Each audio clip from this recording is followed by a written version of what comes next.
at it, back at it again. I'm back at it again, man. All right. We got quite a bit to talk about. We're going to be discussing Dalvin Cook, rumors of him coming to the New York Jets. Rumors are out there. All right. Get ready for them. Lot to discuss today. We're going to be talking about Jets OTAs. Give me 1 second, folks. We're going to be connecting the audio, and we're going to get to the show. Hold on 1 second.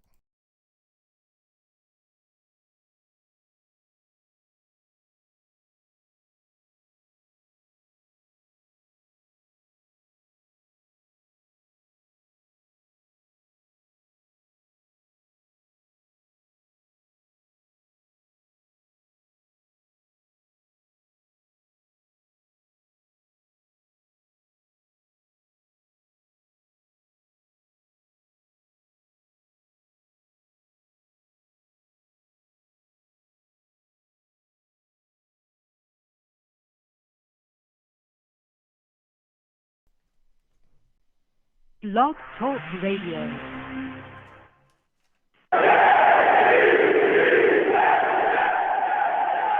What's going on, folks? It's your boy Long Beach Joe, and I am back at it, back at it, back at it again.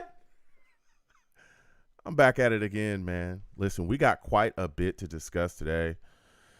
A lot of rumors swirling around in the New York Jets. Dalvin Cook, this rumor swirling. Supposedly, the Jets are looking to make a deal with him and get him into the building. All right. Everybody talking about him becoming a New York Jet. This is shocking. So we're going to be discussing that rumor today as well, and if anyone actually believes it. We're also going to be talking about Jets OTAs. Okay. A lot of things going on as well. Had a good day today. Okay. Aaron Rodgers, a lot of talk about him, and Zach Wilson as well. Sulla also had a lot to say about different things as well. Quinnen Williams, left tackle position. So we're going to be discussing all of that. Let me go ahead and get into the show. Listen, I'm the man of the people. I'm here for the people. Let me shamelessly promote my Facebook page. Everyone go on Facebook, search The Long Beach Joe Show. Like that page. My content's up there. Go ahead and give it a listen. Message me. I'll message you right back. I love going back and forth with you folks about this football team. Also, leave me some feedback. I love hearing about what you folks think I do here on The Long Beach Joe Show. Your boy is also on iTunes, okay? Go on over to iTunes, okay? Type in The Long Beach Joe Show, okay? Subscribe to the podcast on iTunes. Subscribe to it, all right? And leave me some feedback. I love hearing about what you folks think I do here, all right? Also, leave your boy a 5-star rating as well, okay? I want to thank everyone that does that. I really appreciate, the feedback and the ratings and everything. It really makes my day. Especially when I'm hearing, back and forth from people that are from overseas or far away from me, right? I'm always shocked that people listen to me from overseas. So salutes to everybody in the UK, Afghanistan. I have people listening to me from Australia, Ireland, all right? Anyone from over there, Germany, okay? Salutes to everybody, all right? I want to thank y'all as well. And again, everybody salutes to everybody that listens to me worldwide, okay? But it's always shocking to hear that. So I'm also on YouTube as well for those of you that do not know, okay? A lot of people hit me up and they be like, Joe, we didn't know you did the show live. Got great takes. Really like what you bring to the table when you cover the Jets, but, man, you're a handsome guy. I like what you're doing over there. I just say thank you. I'm not a cocky guy. I'm not arrogant. I work with what I got, right? And, we're over here on YouTube. So if you're listening on the podcast or on Blog Talk Radio, again, Blog Talk Radio / Long Beach Joe, okay? If you're listening over there, come on over to YouTube, type in, okay, Long Beach Joe Jets on YouTube, type that on in, and come on over and watch the show live. Subscribe, hit that notification bell, give the video a thumbs up, get involved with everything that we're doing over here, especially with my chat. I call my chat the Savages. You want to know why? Because they're savage. Savage! Listen, those people, those savages in the chat, they don't care about anything. They care about me. Well, they care about me, but they don't care about nothing else. But keep in mind, I am not even above reproach, okay? They will give it to anybody. If they don't like your takes, if they don't like what you bring into the table, they'll let you have it, And I'm included in the they'll let you have it part. All right. When they disagree with my takes, they let me know. All right. So come on by, get involved. Long Beach Joe Jets. Come on by, get involved, subscribe, hit that notification bell, like the videos and comment. All right, get involved. I'm also on Twitter as well, at the Long Beach Joe on Twitter. Follow that profile and check me out, and talk to your boy because I talk back. All right. Now it is time to get into it. Listen, the Jets have a lot of things going on. All right, there's rumors swirling, a lot of things afoot, okay? And we're going to discuss it all. But before we get there, as everyone knows, I am a huge Jets fan, right?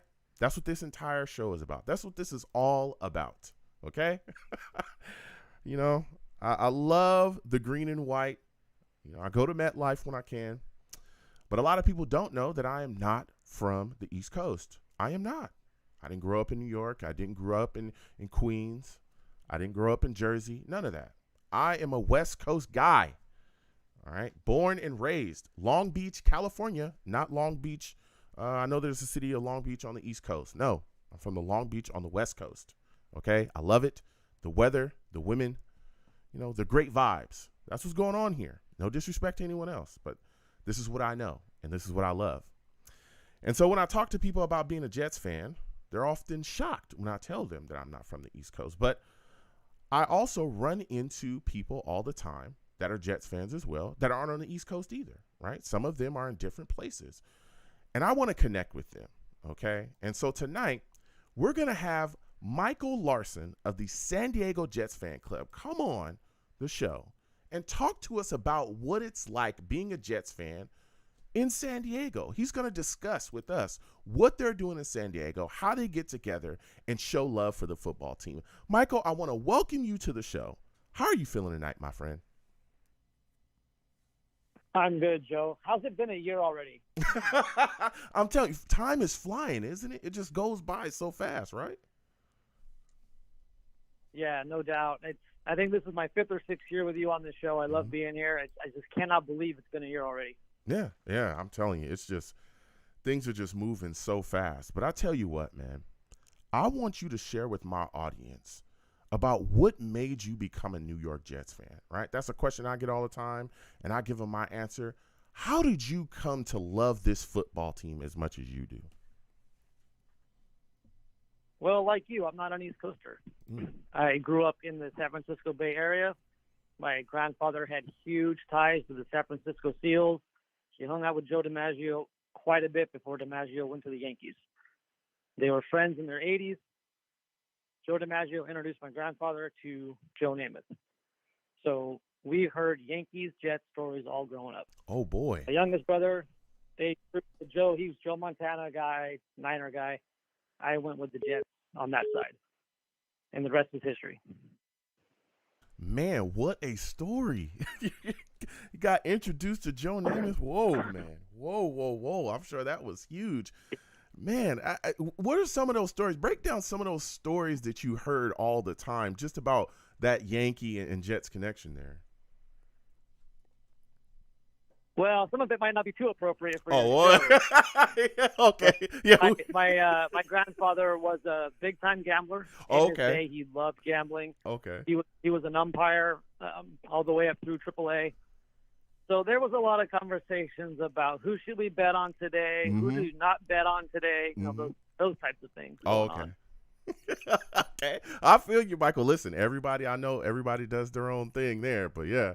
So when you look at the situation, right, you talk about being a guy on the West Coast, you grew up in that Bay Area. Now you're down there in San Diego. How did your fan club come about? How did you guys get together and decide to band together and show love for the team and have that unity? So our two original founding guys were both East Coasters, both huge Jets fans and Mets fans.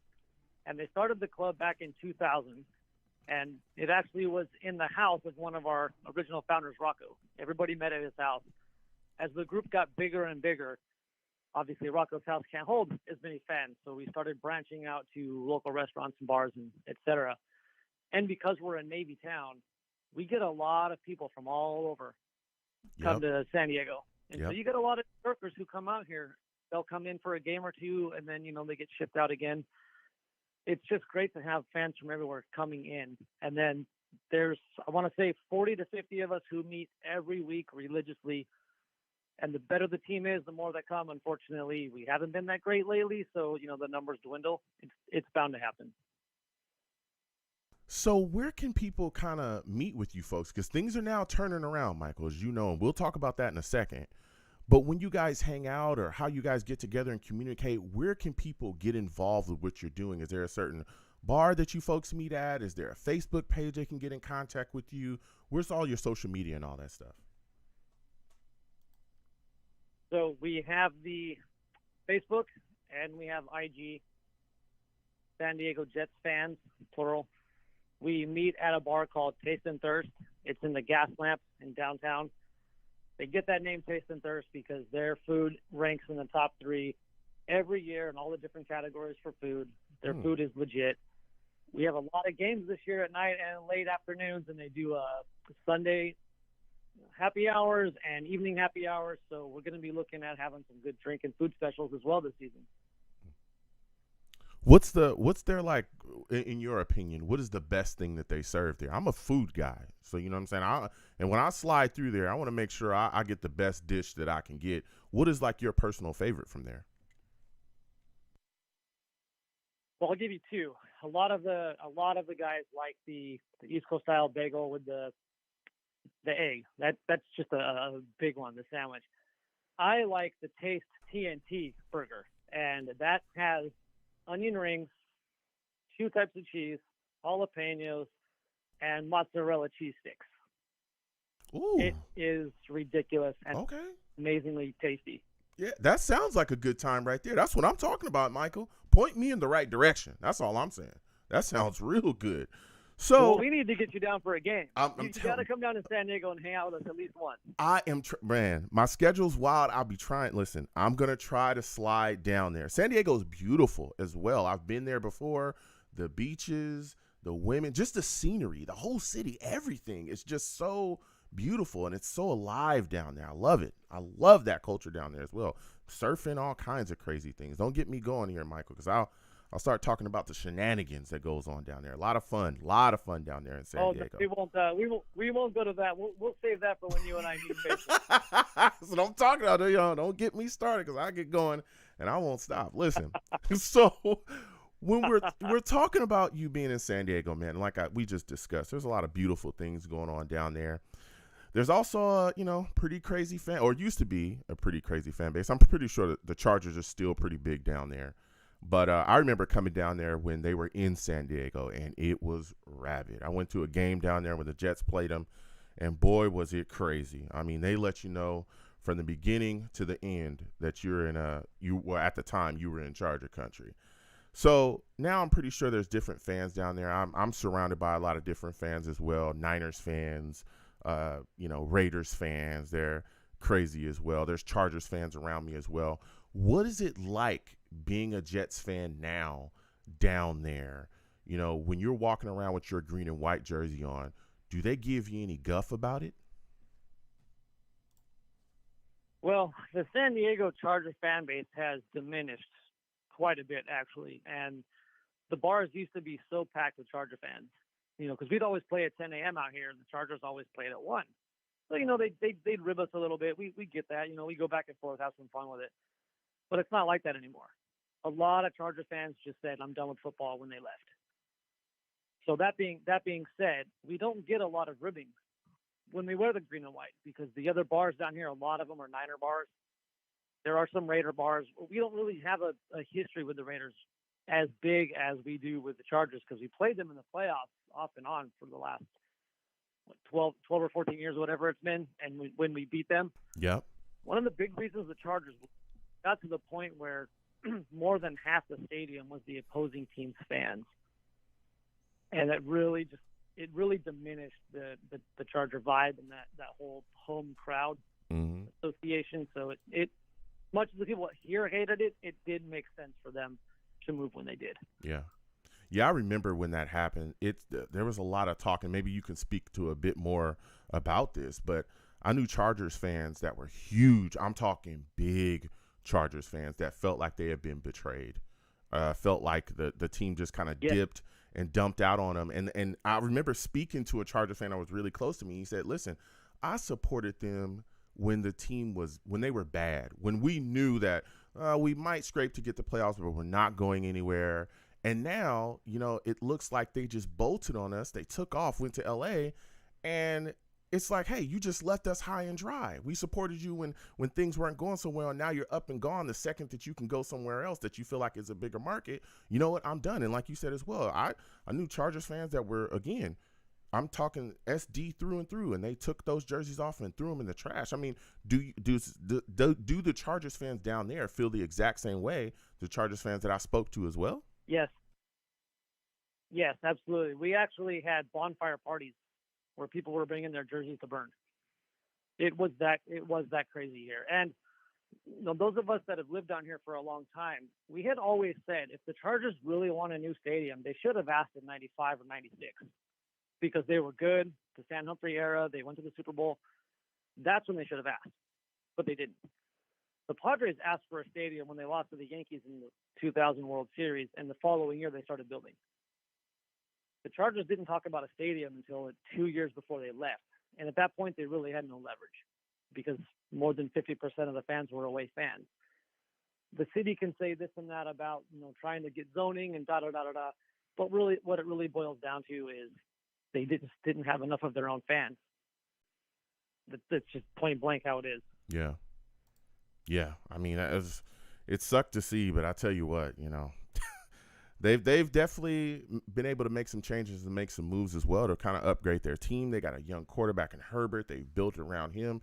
That Chargers team is looking, they're looking all right. They're going to continue to build around here. But I tell you what, I know we've discussed quite a bit. Again, we're speaking with Michael Larson of the San Diego Jets fan club.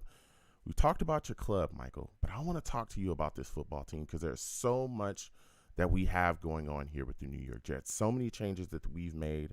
But one of the biggest changes, one of the biggest things that I think has happened to our franchise in recent years, one of the biggest things, is us being able to acquire a Hall of Fame quarterback in Aaron Rodgers. Man, Michael, we've been looking for a quarterback for I don't know how long. The names go on and on. Sam Darnold, Bryce Petty, Christian Hackler, all these guys, right? Even Zach Wilson to this point. And again, I'm not ready to close the door on him, but we'll see what happens going forward with him. But man, now we got Aaron Rodgers in the building. And it just seems like that big boulder is just off of our shoulders with him being here. Give me your thoughts about Aaron Rodgers being in the Jets jersey. How does it feel, my friend? So I'll do you one better. When we lost to Minnesota last year, I sat in a corner for over an hour because that told me our season is over. I knew that's it. It's over. We need help. And I remember walking around the bar the following week telling people there is only one veteran quarterback that I would die to have if, capital if, he's motivated to play. Yeah. And everybody at my bar thought I was going with the expatriate. And I said, no, Aaron Rodgers. He's done in Green Bay. We can see it. Writing's on the wall. If he's motivated, I want that guy so bad on this team. And a lot of the Jets fans in the group said the same thing. If he's motivated, oh, God, please. Mm-hmm. And when I watched that Pat McAfee show and watched how his eyes were lighting up talking about playing again, I knew if we don't sign this guy, it's going to be a huge mistake. I'm not sorry, if we don't trade for him, it's going to be a huge mistake. Mm-hmm. So it is so nice to have him. And when you mentioned Zach Wilson, here's the problem with that whole scenario. Outside of how he plays, they have to make the decision on the fifth-year option after this upcoming season. Well, if he doesn't ever see the field, there's no way he gets that fifth-year option. And why would they extend him? Okay, he's done in New York, unfortunately. Okay, and that's listen, Michael. I hear you, right? But here's my thoughts on this. When you look at what they can do with him, I think that they could extend him. There's a quarterback, name escapes me right now. He's a young guy. That just, I think it was Love, that just got extended recently, right? They gave him a year more on his contract, work some things out. When you look at Zach Wilson, and this is just my opinion, the coaching staff has said through hell or high water, they're going to coach him and get the best out of him. Giving him a 5th-year option, he's under Aaron Rodgers, who literally is his idol, right? When we did those joint practices, remember him and Aaron Rodgers built a great rapport. They talked to each other. They would call each other. If you look at Zach Wilson, he has all the physical skills to make it in the NFL. That's one of the toughest things to find in a quarterback. A quarterback that physically has it together, that's pretty tough to find. But the mental problems, the not being able to recognize things quick enough, not understanding how to check out of things, not having everything that he needs to have down as far as diagnosing a defense, that's his biggest issue. And he seems so skittish, and he lacks so much confidence because of that, it completely destroys his play. And we've seen that, right? He even talked about it during the season. It does. Yeah. He even talked about it not. Does, absolutely. He had about having no confidence. He talked about it, and the coaching staff talked about it as well, that he lacked confidence during the season. That's why he was getting benched, deactivated, all that stuff, right? Now, with Aaron Rodgers here. A lot of it. Go ahead.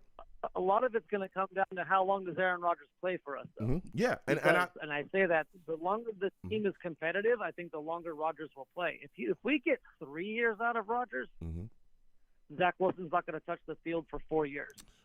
Now we're having a different conversation. Well, I only think if Aaron Rodgers is a 1-year rental, it's because we win the Super Bowl. If we win the Super Bowl next year and he leaves, retires, fine, we would all celebrate that. But I'd love to have a 3-year run with Aaron Rodgers.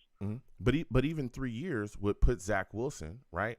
And again, there's things that they could work out. They can do extensions if he's open to staying here. All of those things. I think that was one of the best things that can happen to Zach Wilson. It would allow him to sit down behind a veteran, not just a veteran quarterback, a Hall of Fame quarterback, and learn the game from the bench. Because along with all the things we heard with his confidence, another thing that we heard about from Mike LaFleur before we got rid of him, and even from, I think it was Joe Douglas recently, speaking about how it would have benefited Zach Wilson to sit behind somebody, and that maybe throwing him out there immediately was not the best thing for him. And what's crazy is, again, Mike LaFleur said that first before they got him up out of here. So maybe. Yeah, and one of the worst things that could have happened, you and I talked about this last year, one of the worst things that could happen for Zach Wilson is how much success the team was having at the beginning of this year. Because when we lost Brees and AVT in the span of, I think it was 5 or 6 plays, if I'm not mistaken, that team nosedived after that. Yeah, but again, allowing Zach to sit behind a guy, learn, figure things out. And again, we have a new offensive coordinator as well. So he gets to sit behind Aaron Rodgers, who literally helped build this offense with Nathaniel Hackett. Learn the offense from a brand new offensive coordinator is going to be able to highlight his skill set, do what he does best. Then he gets to sit behind a guy in Aaron Rodgers that can tell him the ins and out from being on the field, a player perspective, from his position. Look, this is what you need to be seeing. This is what I see. Do this, do that. Teach him to be a pro. Aaron Rodgers has already talked about that as well, making his life heaven off the field, because he said that Zach Wilson is going to make his life hell on the field, but he's going to make his life heaven off the field. So all these things, I think, do nothing but bode well for Zach Wilson. I think that this is a great situation for him. I hope you're right. I'm telling you, Mike. That's honestly what I've gotten destroyed for saying that. People, and just like yourself, I do this show on a weekly basis, and people call in and say that we should just cut Zach Wilson. Don't even try to trade him. There's no value. Just cut him. And I'm like, I hear you, but I don't think the coaching staff does that. Look at how high we drafted him. I think they're going to give this kid a chance behind Aaron Rodgers to figure things out, and then allow him to come out and do his thing. Go ahead. I'll give you the final word on that. You know, I agree. We don't cut him, because some desperate team would give up something in drafts going into next year if they realize Rodgers is going to be here for a while. That being said, the best thing that could happen to this team is if they gave him an extension whenever Rodgers retires. If Zach Wilson's really learned that much, and we get 4 years beyond Aaron Rodgers with Zach Wilson playing well, it's a big if, but if that happens, that would be the best thing that could happen for this team, because they're not going to give a big contract to a guy going into a 5th year option and the following year if he's not playing. He would actually be making less than he did on his rookie contract. Yeah. But all that being said, that's a big if. Yeah. No, listen, I hear you. And again, that's just my take on him. I'm not saying he's a world beater. Zach has, he has a bit to go. He's got to figure things out. But I don't think they're necessarily done with him yet. But we'll see. Again, Aaron Rodgers here has just been a great uplift for the New York Jets. But I'll tell you what, there's also a lot of other things that we've done as well in free agency. We've brought in guys like Alan Lazard, right? McCole Hardman. We've made some moves. Michael, when you look at some of the free agency signings that we've had, what is your favorite free agent signing we've had this current offseason? So my favorite is the one we kept, keeping Quincy, because we don't have a whole lot of depth behind him and C.J. Mosley.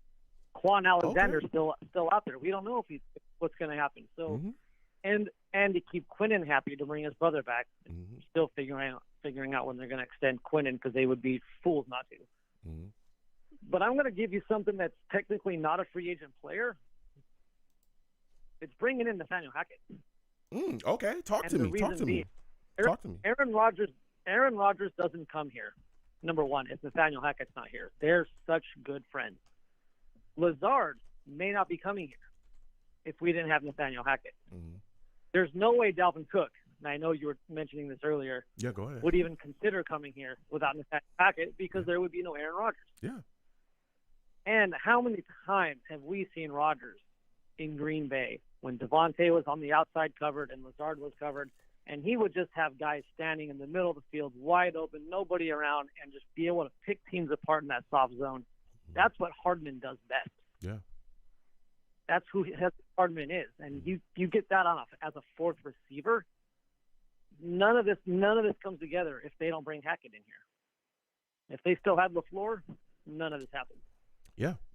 No, listen, I'm excited for Nathaniel Hackett as well, for all the reasons that you named. Of course, us having him really helped us get Aaron Rodgers. He's talked about it. He's the coach that really, Aaron Rodgers is very, very close to. I think he called him his favorite coach of all time out of all the guys that, have been in his corner as far as trying to get him to understand the game and teach him the game and help put things together as far as, from a coaching standpoint. But I'll tell you what, man, I'm excited just about his game plan. And when you look at what he's been able to do, and I always talk about his time with Jacksonville, listen, that quarterback in Jacksonville, Blake Bortles, was awful. And he was able to kind of turn him around. That's, again, what makes me think that he'll be able to get the best out of Zach Wilson. Aaron Rodgers, I'm not even worried about. I know people are, and we'll be talking about that tonight as well. I know people are like, well, Joe, he's got to go out. Listen, it's Aaron Rodgers, bro. I'm not worried about that, okay? He's going to go out there and be Aaron Rodgers. Yep. I'm not worried about that. But when he was the MVP in 2021. I'm saying. In 2020. And the only reason he was bad last year was because he had a broken thumb on his throwing hand. Yeah. Anybody who's ever tried to throw a football with a broken thumb on your throwing hand, good luck. Yeah. So, but again, when we talk about, not only, he's going to get the best out of Aaron Rodgers. They put that offense together with their running now. But when you look at the situation with how he's going to be able to help Zach Wilson, if he can help Blake Bortles have a great season, he can damn sure help Zach Wilson put some things together. But another thing that I love about Nathaniel Hackett as well, the running game he was able to put together in Jacksonville. Everybody knew that Fournette was going to get the ball, and they couldn't do nothing about it. And everywhere he's been, there's been a great running game. When the New York Jets were dominant, when we were going to playoffs and we were just destroying people, we were running the football. If you can run the football effectively in this league, if you can just implement your will on the next man, utilizing the running game, you're going to go far in this league. So that's one of the things that I'm excited about with Nathaniel Hackett as well. That's a good mention right there, Michael. Now, when you look at this situation, I got to ask you, and it's going to be my final question for you before I let you go. Dalvin Cook. A lot of rumors about him coming to the New York Jets, rumors swirling, things happening. What are your thoughts about this situation, man? Would you be open to the idea of Dalvin Cook becoming a New York Jet?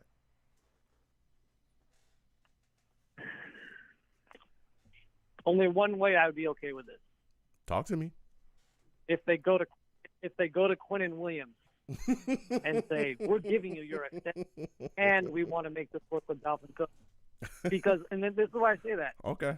If they're going to bring in Dalvin Cook, he's talented, absolutely, which means odds are Bam Knight and very possibly Michael Carter are gone. Okay, yeah. I could see that.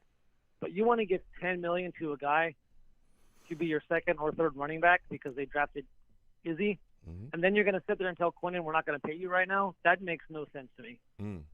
Okay. It just doesn't. Yeah. Okay. Listen, I hear your take. Again, these rumors are swirling. Going to be speaking about that. Oh, you know what? Before I let you go, let me give you, this is my last question for you, actually. The draft. Give me your favorite draft pick from our recent draft. I did a live draft show. Will McDonald was the pick in the first round, and let me tell you something. Most Jets fans that I talked to weren't fans of it, all right? I liked Will McDonald. I thought it was a solid pick. It was surprising. I will tell you that. I did not have the Jets taking him, but especially after Broderick Jones went off the board, there was a lot of moving and shaking, a lot of confusion. How did you feel about the Jets draft quickly, and what was your favorite Jets draft pick of this recent draft? My favorite pick, because of what we needed, was Tippmann. Okay. We needed a center. They also signed McGovern for one more year. We were loaded at when we got Kevin Mawai backed right up by Nick Mangold. We had the best centers in the game for 20-plus years. And they all liked Joe Tippmann. Watching the Flight 23 Ascension, the second one, talking about the draft and how much every single person in that room said Tippmann. That was the one we needed the most. The Will McDonald, he wasn't used the same way the Jets want to use him last year at Iowa State.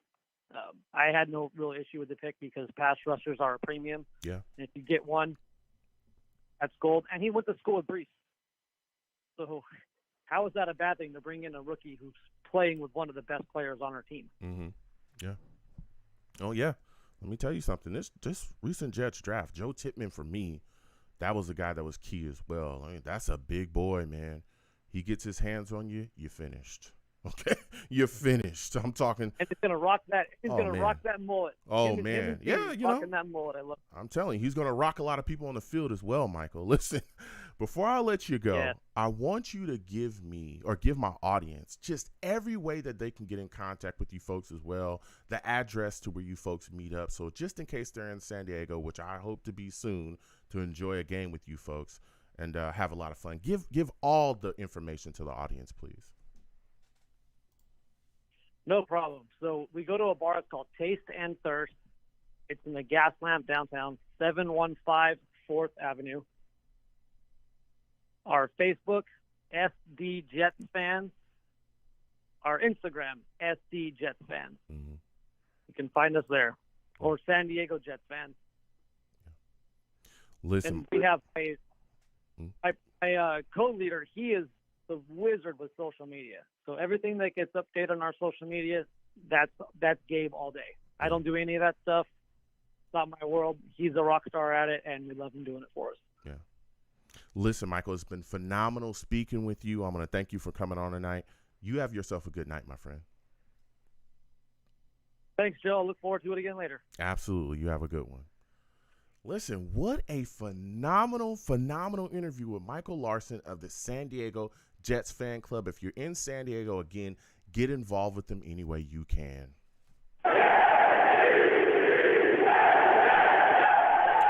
Listen, now it is time to get into it. Again, we got callers, Ted, Val, Monty, I see you.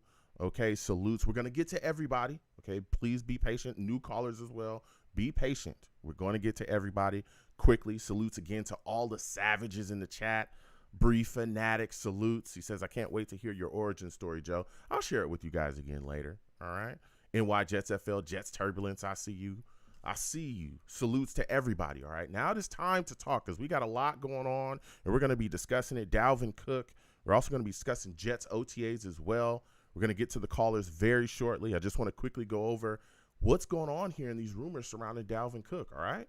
I was just as shocked as everybody else, but this is something that is really burning right now. All right. A lot of people pushing this rumor that Dalvin Cook could possibly become a New York Jet. Now, we all know that Dalvin Cook has been in contract discussions with the Minnesota Vikings.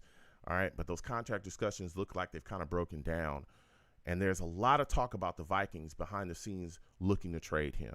Okay. Now, keep in mind, Dalvin Cook is a very good running back in this league. All right. He's had 1,000 yards. He's had over 1,000 yards, since 2019. All right. I think last year he ran for over 1,100 yards, had 8 touchdowns. This guy's the real deal, okay? He's the business, all right? He's also been to 4 Pro Bowls since 2019. He was in a Pro Bowl last year as well, all right? So this guy really handles business, all right? Now, there was a lot of talk about the Vikings trying to trade him to the Dolphins, that the Dolphins were trying to acquire him and they were trying to figure things out, but there was nothing really shaked out about that deal. Nothing ever came to fruition. Then all of a sudden, there's talk about the New York Jets becoming the team that is made a push for him, and that's where he wants to be. All right. There was also talk about the Buffalo Bills being in the running as well for him, but the Jets were the stronger team that he wanted to go to. All right. I'm all about it. We got Aaron Rodgers. Of course, he's looking over here and seeing what we're doing. Got a good coach. And he's like, hey, I want to make things happen. All right. The Jets got a solid foundation. They got a great quarterback. They got weapons, all that other stuff. I'm pretty sure if I was him, I want to be a New York Jet as well, right? Time is now, okay? Do what the cool kids are doing, and that's what he wants to do. Now, when you look at the situation, right, the rumor includes that the New York Jets have already made a deal with him, which is a little weird to say, right? Now, apparently, the deal that is on the table that has pretty much already been signed off by Dalvin Cook is a 1-year deal for $10 or $11 million, okay? Keep in mind, he's making $14 million with the Vikings in 2023 if they decide to keep him on the roster. As of right now, okay, and I am live, okay? And we're talking Jets here live on a Tuesday night. As of right now, he is still on the Minnesota Vikings roster. So that's what kind of makes this situation for me a little odd, okay? Or this rumor a little odd. Because when you talk about a deal kind of already being out there for Dalvin Cook, that would involve you tampering with him. That's against the NFL tampering rules, okay? And if you look at the New York Jets and this office, this staff, they are very careful when it comes to that, okay? I remember a time when there was a lot of talk about Aaron Rodgers becoming a New York Jet, all right? A lot of people were having discussions about him, and I remember he was brought up during a talk with the media that Sulla was having, and Sulla went so far to not even mention his name, okay? He said, listen, they asked him about Aaron Rodgers. He said, whoa, listen, that guy, that player is on another team. I don't really want to discuss that, okay? But he's a good player. That's pretty much what he said. That summed it up. He's pretty much a good player, all right? But I'm not going to discuss that. He already knew what time it was. So to sit back and say that there's a deal already in place when they're so careful publicly, and I'm very sure privately, to stay out of those situations, because you will get smacked if you get caught tampering. We've seen teams in the NFL get smacked before, get things taken away from them, get fines as well. I don't know about that situation. But I tell you what, the New York Jets have over $24 million in cap space. We've restructured contracts from Lawson to Whitehead. JFM got restructured as well. There are other restructures that could be on the way too. There's talks about Aaron Rodgers also reworking his contract to give the New York Jets money back to continue to build around him. And I've been talking about all of this cap saving, all of these things we're doing. Is this going to lead to some type of big move? I've been talking about it. I talked about D-Hop, right? I'm a big fan of DeAndre Hopkins. Some people didn't like that. Some people loved it, right? But I'm wondering, all this cap savings, what are we going to do with all this? Is all of this just going to roll over to Quinnen Williams? Or do the Jets have something else in place, something else in plan? Maybe this could be the big move, right? Maybe this could be the big move. I don't know. But then you also look at the New York Jets running back situation. Breece Hall, phenomenal. He was probably going to be the guy if he would have continued his pace for the rest of the year and it never got hurt. He might have been the offensive rookie of the year, right? Of course, we still got the offensive rookie of the year in Garrett Wilson. But even Garrett Wilson himself has said, listen, that boy Breece nice. He said it, that boy Breece is nice, okay? So maybe he would have been the offensive rookie of the year, but he did end up getting hurt. So he's coming back from his ACL. But everything that we're hearing and even seeing, Breece Hall looks phenomenal already. They've talked about not rushing him back. They don't want to do too much. But, man, we saw a video of Breece Hall doing jump cuts and drills. Bro, he looked like the same Breece Hall he was before he got hurt. So when you look at the situation, if you're out and adding Dalvin Cook, if this is true and we're adding Dalvin Cook to this back trio, oh, boy. You add Cook to this backfield and it becomes a nightmare for defenses, right? And then if you look at it from a situation where maybe the New York Jets want to continue to work Breece Hall in, not give him too much too early, allow Dalvin Cook, if this rumor is true, give the ball to Dalvin Cook early, let him do his thing because he's still a good back in this league, and then maybe later in the year you really feed Breece Hall when you're feeling extremely confident. He's good. He's ready to go. You know that knee is fully ready to handle all of the carries that you want him to get. That would be a plan that would be deadly, right? But then you look at the other guys, Michael Carter, who I'm big on. I'm big on Michael Carter. I think he's phenomenal. What happens to him? What happens to his role if Dalvin Cook is a guy that's brought in? This is a guy that has tremendous ability as well. You look back, right, his rookie season, he carried us through some games. All right, you go back and you look at that Bengals game. Listen, you give Michael Carter the rock, he can make some things happen. All right. Then you also got Bam Knight on the roster, who's a guy that's definitely shown us some ability. And then we just drafted Izzy, okay, Israel Abanikanda. We just drafted him. This is a guy that's been talked about as being able to come in and give the New York Jets significant contribution in his first year. Where does he go if you bring in Dalvin Cook? Why bring in Dalvin Cook when you have all of these young backs with extreme potential? Why give him $10 or $11 million as well when there's other things you can utilize that money to address on this football team? Those are questions. Those are questions that I have. So I don't know. I don't know about this rumor, but it is titillating. Okay, it is very very interesting. I will say that. Okay, very very interesting to hear about this circulating in the media circles. So we're going to be discussing that tonight. All right, we're going to get to these lines again. 515-602-9639. 515-602-9639 is the number. Call in. We are taking all callers. Okay, please give the stream a thumbs up if you have not already. Subscribe if you have not subscribed. Hit that notification bell so when I post content, you folks will be in the know. All right. I want to thank everybody that does that. Also, if you want to give to the platform, Super Chat is there. Cash App is at the bottom of the screen. Anything you give to the platform is greatly appreciated. All right. Also, when you call in, please make sure your phone lines are good for my new callers. I don't want to, if I can't hear you or you sound like you're in a wind tunnel, I'm going to have to move on, all right? Also, when you call in, do not curse. I do not allow cursing on my platform. I'll get you out of here fast. I'm talking fast, all right? Faster than we got Gaze out of here. I'm so glad he's gone. Oh, my God. Could you imagine if Adam Gaze was our offensive coordinator? He's flushed, man. Jeez.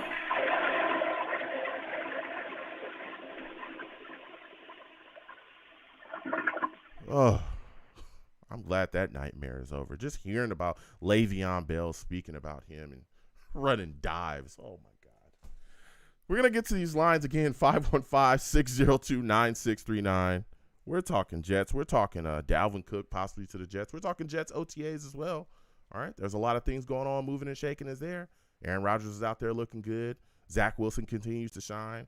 Sulla also said that there's no mini camps. Got some questions about that as well. And Q's deal, Sulla's confident that Q's deal is going to get done. He's confident. He's saying that he's going to be in there before training camp. We'll see what's going on. We're getting to these lines again. 515-602-9639. 515-602-9639 is the number. Call in. Salutes to the Savages. First caller that I'm going to is my guy, Ted. I'm coming directly to Ted, Val, Monty, other callers. Hold on. We'll get to you guys in a second. We got to get to Ted. Salutes to you, Ted. I want to thank you for calling in. Before we let him talk, though, we got to let everybody know. Ted, he's a savage. Savage! Damn, Ted, you are a savage. Salutes, Ted. I want to thank you for calling in tonight. It's always great to talk to you. Listen, we're going to start it off with the start off. There's rumors about Dalvin Cook, okay, possibly becoming a Jet. What are your thoughts about this? Is this something that you want to see? Do you believe this rumor? How do you feel about it? Let me know. Hey, Joe. Good evening. Good evening to everybody in the chat and all your listeners. One step back real quick, Joe. You happened to mention Adam Gase and Le'Veon Bell, and we know where, potentially Adam Gase connection from where he signed Le'Veon, because Adam Gase is, definitely possibly on something for some point in his press conferences. I would love to have Dalvin Cook, Joe. I'd Mm. love to have him, but at a certain price. Mm-hmm. And I would certainly ask Aaron Rodgers how he feels about Dalvin Cook because he's played him twice last year. So he Mhm. definitely would have a good idea what his level of play, where he's at in his level of play. Mm-hmm. But Joe, I'm actually interested, Joe, in Yannick Ngakoue, but I don't know if he'll sign with us. Mm-hmm. He wants to sign with the contender. Mm-hmm. We are a contender. We may not be the Chiefs. I would look at him. I would look at Frank Clark. Yeah. I think we could add two potentially premier passers in this defense. Mm-hmm. And real quick, Joe, based on the Salad press conference today, Dwayne Brown's the starting left tackle. Yeah, we're gonna get to that in a And second. Carlos have double-digit sacks. Yeah, we're gonna Carlos have double-digit sacks. Yeah, we're gonna get to that in a Go ahead, second. Joe. We're gonna get to that in a second because Yes, I already Got to get my time in, Joe. Yeah. I already heard it, but let's just go back to Dalvin Cook just really quickly. I hear what you're saying, right? So you'd be interested in Dalvin Cook coming into the building, being a New York Jets running back. Now, when you look at the situation they're talking about, again, this rumor is spoken about paying Dalvin Cook 1-year deal, $10 or $11 million. Are you willing to give him that type of money?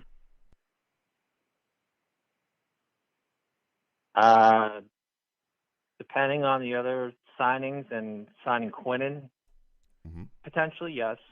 Okay. Especially knowing that's the kind of piece we could utilize and would maybe need if we make a deep run in the playoffs. We have to have depth Okay. in case of injuries. Okay. And we certainly have to have fresh players. Yeah, go ahead, Joe. Yeah. So now when you talk about depth, and it's very Yep. interesting, you add him here, that gives us 5 backs.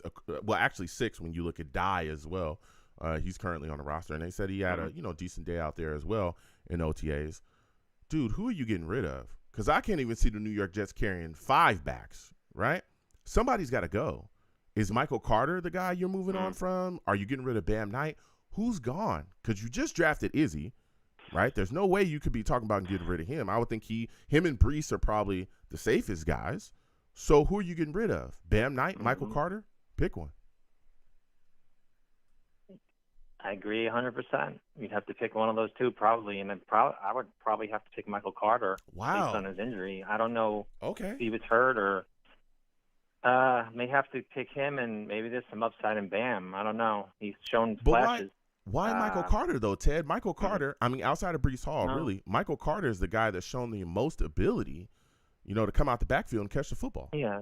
Right? He's the guy that on passing down. Yes, Joe. You talk. Woo. But give me your thoughts. Yeah. I'm just saying, Michael Carter, you get rid of him, that puts a big question mark. I mean, look, Dalvin Cook is phenomenal. He is. But again, he's a back. He's a running back. He's been running for a minute. Backs tend to fall off pretty quickly. I'm not saying, nothing. I'm just saying I know Dalvin Cook is a great talent. Backs tend to fall off quickly. I'm just playing devil's advocate here. Why get rid of Michael Carter, a guy that has some gamer ability? We've seen it before where he's literally won us games. Why get rid of him? Well, you said it yourself. Pick one, and it would be a tough choice. So I'd pick that one. It's honestly a real tough choice on that one. Either one, I guess they would know better based on injuries, upside, and things like that. So tough call, though, Joe. Yeah, it is, tough man. call. It is. I'll tell you what. This is interesting. Again, but we've heard this, before. I remember there was rumors about Ezekiel Elliott coming here, and they shut that down. That never happened. You know what I'm saying? To what I know, I think he's still, trying to find a team to go to. I wish him nothing but the best, but that was definitely not something that was happening. Now, as we continue forward, and salutes to all the savages in the chat, Dakota, I see you. There's a lot of things moving and shaking. Jets OTAs rolling around, right? We're hearing a lot of great things about Aaron Rodgers finding C.J. Uzomah early and often. Zach Wilson looking good out there, right? But we also heard a lot of things from Robert Saleh, okay? And one of those things that he talked about, started speaking about the offensive line. He said that Dwayne Brown would be a hard out at left tackle. I'm guessing that would mean it'd be pretty hard to remove him from that left tackle position. We've heard a lot of love from Saleh to Dwayne Brown this season. Called him basically called him a gamer every chance that he got. Talked about he loved his toughness, all of that stuff. You called him a freaking rock star as well. Give me your thoughts about this. Do you think at this point that Dwayne Brown is cemented as the New York Jets left tackle?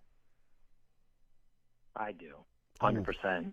Maybe he's trying to inspire Mekhi a little, maybe a little bit, but he flat out said, Dwayne Brown's my guy. And if Dwayne Brown's healthy, he could still be a very, very, very good left tackle. So I say you go with him, and he's still hungry. He played through injury. I mean, Mekhi's going to have to work for it, but I don't know if he'll. Being the fact that Dwayne Brown hasn't played right on the right side since college, that's more of a reason to keep him on the left side. Wow. Yeah. You know? I mean, Dwayne hasn't. Yeah. He ain't played right tackle since. He ain't played right tackle in the league. So that's a very interesting. But that brings you to my next question. We know that Mekhi is not interested at this point in being a left tackle or being a right tackle. Excuse me. He's not interested in that. Yeah. He's tweeted recently, I am a left tackle. Okay. He's made it very clear. There was even, reports that came out as well that he said it himself. He talked to the Jets coaching staff when he got that knee injury. He was telling them, hey, look, I'm on the right side. It's going to cause some issues with my knee. Is that still a concern for you? Because, yes, Mekhi looks like, he's in phenomenal shape.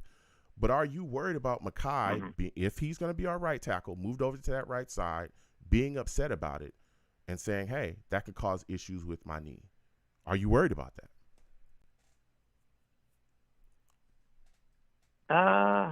Joe, you're always an injury away. Your career is always an injury away in the NFL. So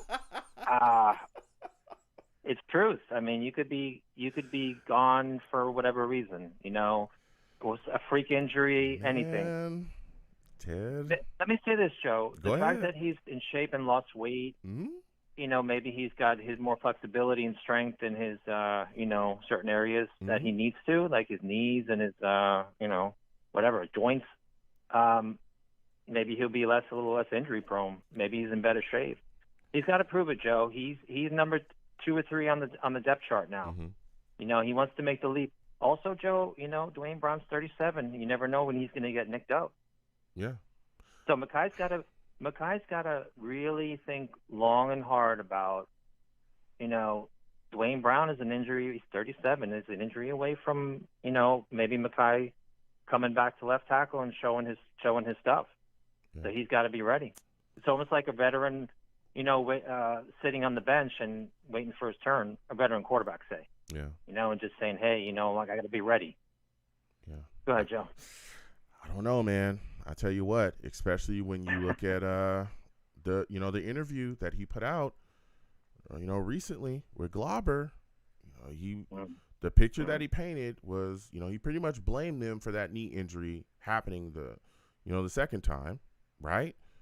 And if they're moving him the right tackle again, I don't know, man. Maybe he could start speaking more. Okay, that's all I'm gonna say. He could start speaking out more. That's all I'm gonna say. And maybe that could become a distraction. Yep. Right. And I'm a little worried about that. But maybe Mekhi takes a different road. Goes, okay, look, put me at right tackle, no problem. I'll just become one of the best right tackles in the league, and then, who knows what the future holds with the New York Jets? Because again, we don't have him signed in a 5th-year option. We declined that. So either you're gonna franchise him, or let him walk or try to extend him, which I doubt at this point, in my opinion. If I was Mekhi Becton, I would not be coming back here. I'm just saying from my viewpoint, I would not be coming back here. If I went all through all this stuff and then you tried to talk to me about an extension, unless it was just astronomically more than another team was willing to offer me, especially when he talked about what he talked about in that interview, I'll be gone. And then the New York Jets could have big questions at tackle again. All right. So we'll be talking about that for the rest of tonight as well. Now, as we continue to look through, or we continue to go through things that are, happening in OTAs and everything that's happening out there, Sulla also spoke on the fact that there's not going to be a mini camps, right? No mandatory mini camps. He talked about not wanting to tax these players. Is that a little bizarre to you? Because when you look at what we're going through here, we're trying to implement a new offense, right? Guys are trying to learn. There's different ticks. Of course, we're running things that are similar concepts to what Mike LaFleur ran, but there's a lot of different things moving and shaking, different pieces as well. I would think you would try to get guys together as much as possible, right? What are your thoughts on the approach that Sulla is taking, not having mandatory minicamps? Joe, we're going from a Pee Wee League quarterback to a Hall of Famer. Okay. Okay. There's no way that Salah's seen it. He knows the team is ready to go. They're ahead of schedule. There's no, if they were behind, they would be in camp. They're definitely ahead. You have an experienced coordinator who's played with this, who's coached with this quarterback. You have players that have played with this quarterback, and you have young skill players. They're ahead of schedule. They know they have a potential Super Bowl team. They know they have a playoff team. You're going to have to be a little conservative with things, and I think it was smart, Joe. I think it was a smart move. Listen, and I hear you. I hear you. Listen, I hear you, Ted. But at the same time, you have guys on this team that have not played with Aaron Rodgers, especially when you look at our offensive line, right? Look at our offensive line last season. It took a lot, especially starting the season, for them to kind of work themselves into some type of gel where they gelled together a little bit, right? There was injuries. There was a lot of things moving and shaking around, right? Well, when you look at the line this year, Mekhi Becton coming back from injury, he ain't played in 2 years. He's trying to get his feet back underneath him in a new offense, right, with a new quarterback. ATV coming back from injury as well, new offense, new quarterback. Our center situation, I don't know if it's going to be Connor McGovern or Joe Tippmann, but even if it's Joe Tippmann, right, he's a rookie. NFL, he's trying to adjust to the speed, new quarterback. He's got to learn the offense. Lakeland Thomason, who's a guy that honestly has to prove himself this year because he's coming off a year where he was not that good. New offense, new quarterback. So when you look at what's going on, Dwayne Brown, he's coming back. Rotator cuff injury, played through it. New offense, new quarterback. They've got to figure out how to gel around what's going on here. And even then, McCole Hardman, guy we just added, Garrett Wilson, learning a new offense as well. A-Rod is his quarterback. It's a new quarterback for him. So there's other things moving and shaking where guys are trying to figure out their way here. Even C.J. Uzomah, who's talked about, he's learning so much as well. And he's a veteran. This guy's a veteran tight end that has done really good things in this league. And he said himself, he's learning new things every single day. So when you look at it from that aspect, it's like, look, I get it. I hear what you're saying. It's a lot of professionals, a lot of guys out there. They know what they're doing. But when you're implementing a new offense in this league, it takes time for that offense to really gel and get its things together. Look at Aaron Rodgers' first year under the offense when he was in Green Bay. They struggled. He talked about it. They openly talked about how it was tough. So I'm a little worried again. I understand it's just mini camps, but that's the time where you take to really get things gelled together. You want to meet as much as possible, especially for the young guys. Guys like Will McDonald, Tippmann, Izzy, Carter Warren, all these guys that we just brought in here. The young guys is what really benefits them because they really have to come in, understand, get up to speed, not just to the speed of the NFL, but the speed of what the scheme is going to ask them to do, whether it be defensively or offensively. That's what it's really meant for them. And so when we're talking about Will McDonald, who's a first-round pick, they're expecting him to do some things. We're talking about Joe Tippmann, who could potentially be our starting center. People already talked about it. I talked about it. You talked about it too.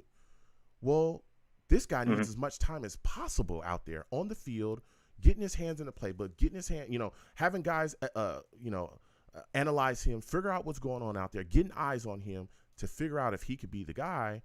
And if you cancel mini camps, what does that do to him? Could that potentially hold those guys back? Give me your thoughts on that, man. I'll give you a final word on it. Hey, Joe. Two things. One, you got to trust Salah has the pulse of the team, and obviously, I think he does. I'm gonna have to put all my faith in that. You made a lot of valid points. I get it. Supposedly, a lot of these players have been there since April, so maybe there's a mental fatigue factor. Being grinded it out every day, training and all this other stuff. Also, the Aaron Rodgers, Sauce Gardner marijuana celebration thing that they created, maybe that's down to perfection. So maybe they don't have to. Did you see that, Joe? No. I heard something about it, but I was like, Oh yeah, they had a night. Go to the New York Post website. It's Rogers and Sauce Gardner with their marijuana celebration. So Okay. they're that's if we're good, Joe. If that's all down, if Yeah. they have time to do that nonsense, Yeah. then everything's good, Joe. Okay. That's the way I look at it. But I think honestly, I think Salah has the pulse of the team down, and so does Rogers probably. Okay. So does Rogers. Now, before I let you go, I Ted. trust him too. Okay. Now, before I let you go, Ted, quickly, and other callers will come to you soon. Come to you next. Yes, Salah seems very confident that Quinnen Williams' deal is going to be done soon or even before training camp, right? Everything that we've seen, Quinnen Williams looks like he's very frustrated. It looks like deals, or at least the discussions, haven't been very close. Are you confident that this is going to get done before camp, or do you feel like Salah's just kind of putting some positivity out there in the air? It'll get done, Joe. He's not getting.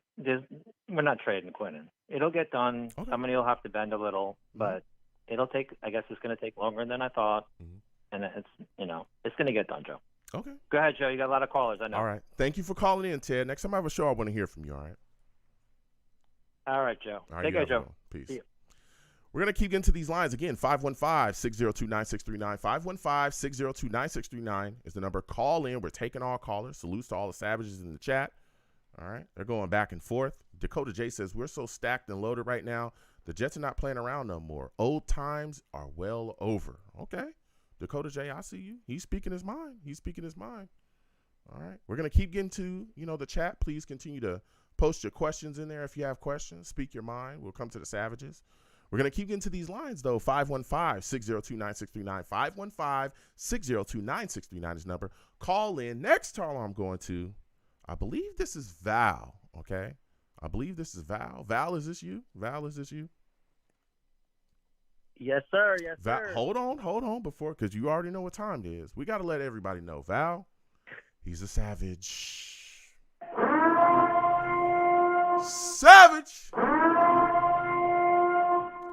Val salutes. Listen, I got a lot of things moving and shaking over here. I want to talk to you about OTAs first, though. All right, a lot of things going on around here. Mm-hmm. Listen, there's no mini camps, okay? Salah has announced mandatory mini camps. They called it off. What are your thoughts on that, man? Because I'm a guy that thinks, like, these guys should be meeting as much as possible. I understand the Hall of Fame game, August 3rd, I think it's Jets-Brown. I get it, okay?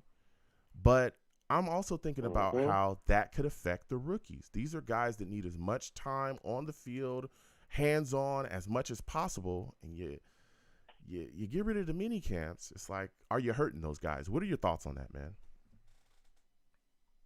Well, salute to you, Joe. Salute to everybody in the chat. And my answer to this is I feel like I would want them to have a mini camp because the thing is, like, I would want them to have the chemistry because the chemistry has to be on point right away. But I also understand the other side of it, that we're going to have 4 preseason games.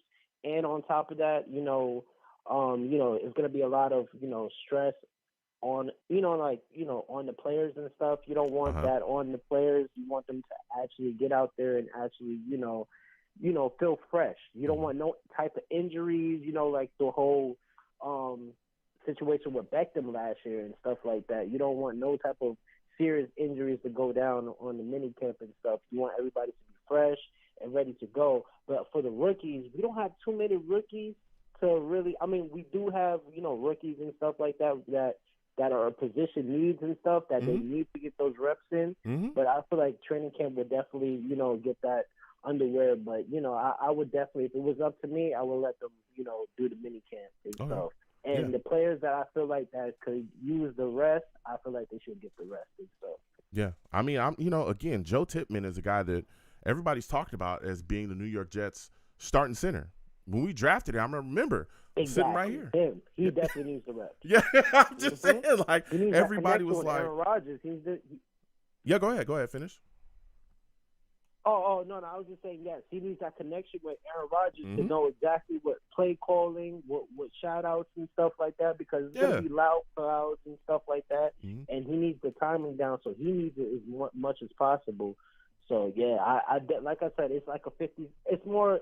I would lean towards, I would want the mini camp to happen, but I could also understand that we're gonna have a lot of games. Mm-hmm. But the thing is, at the same time, not to be long-winded, we need to get the chemistry down, because if you look at the schedule, our schedule is not friendly chemistry. Talk about it. It's not gonna be, we're gonna have some games that we're gonna have some off. Like, all right, we could get it together. Listen, the chemistry has to be on point from the beginning of the season, because our schedule is heavy at first, and then the second half it gets better and stuff like that. Mm-hmm. So we're gonna get tons of heavy, like tough games in the beginning. So that's what I have to say as well too. Yeah, and even people that are saying our schedule is kind of light at the end, you never know.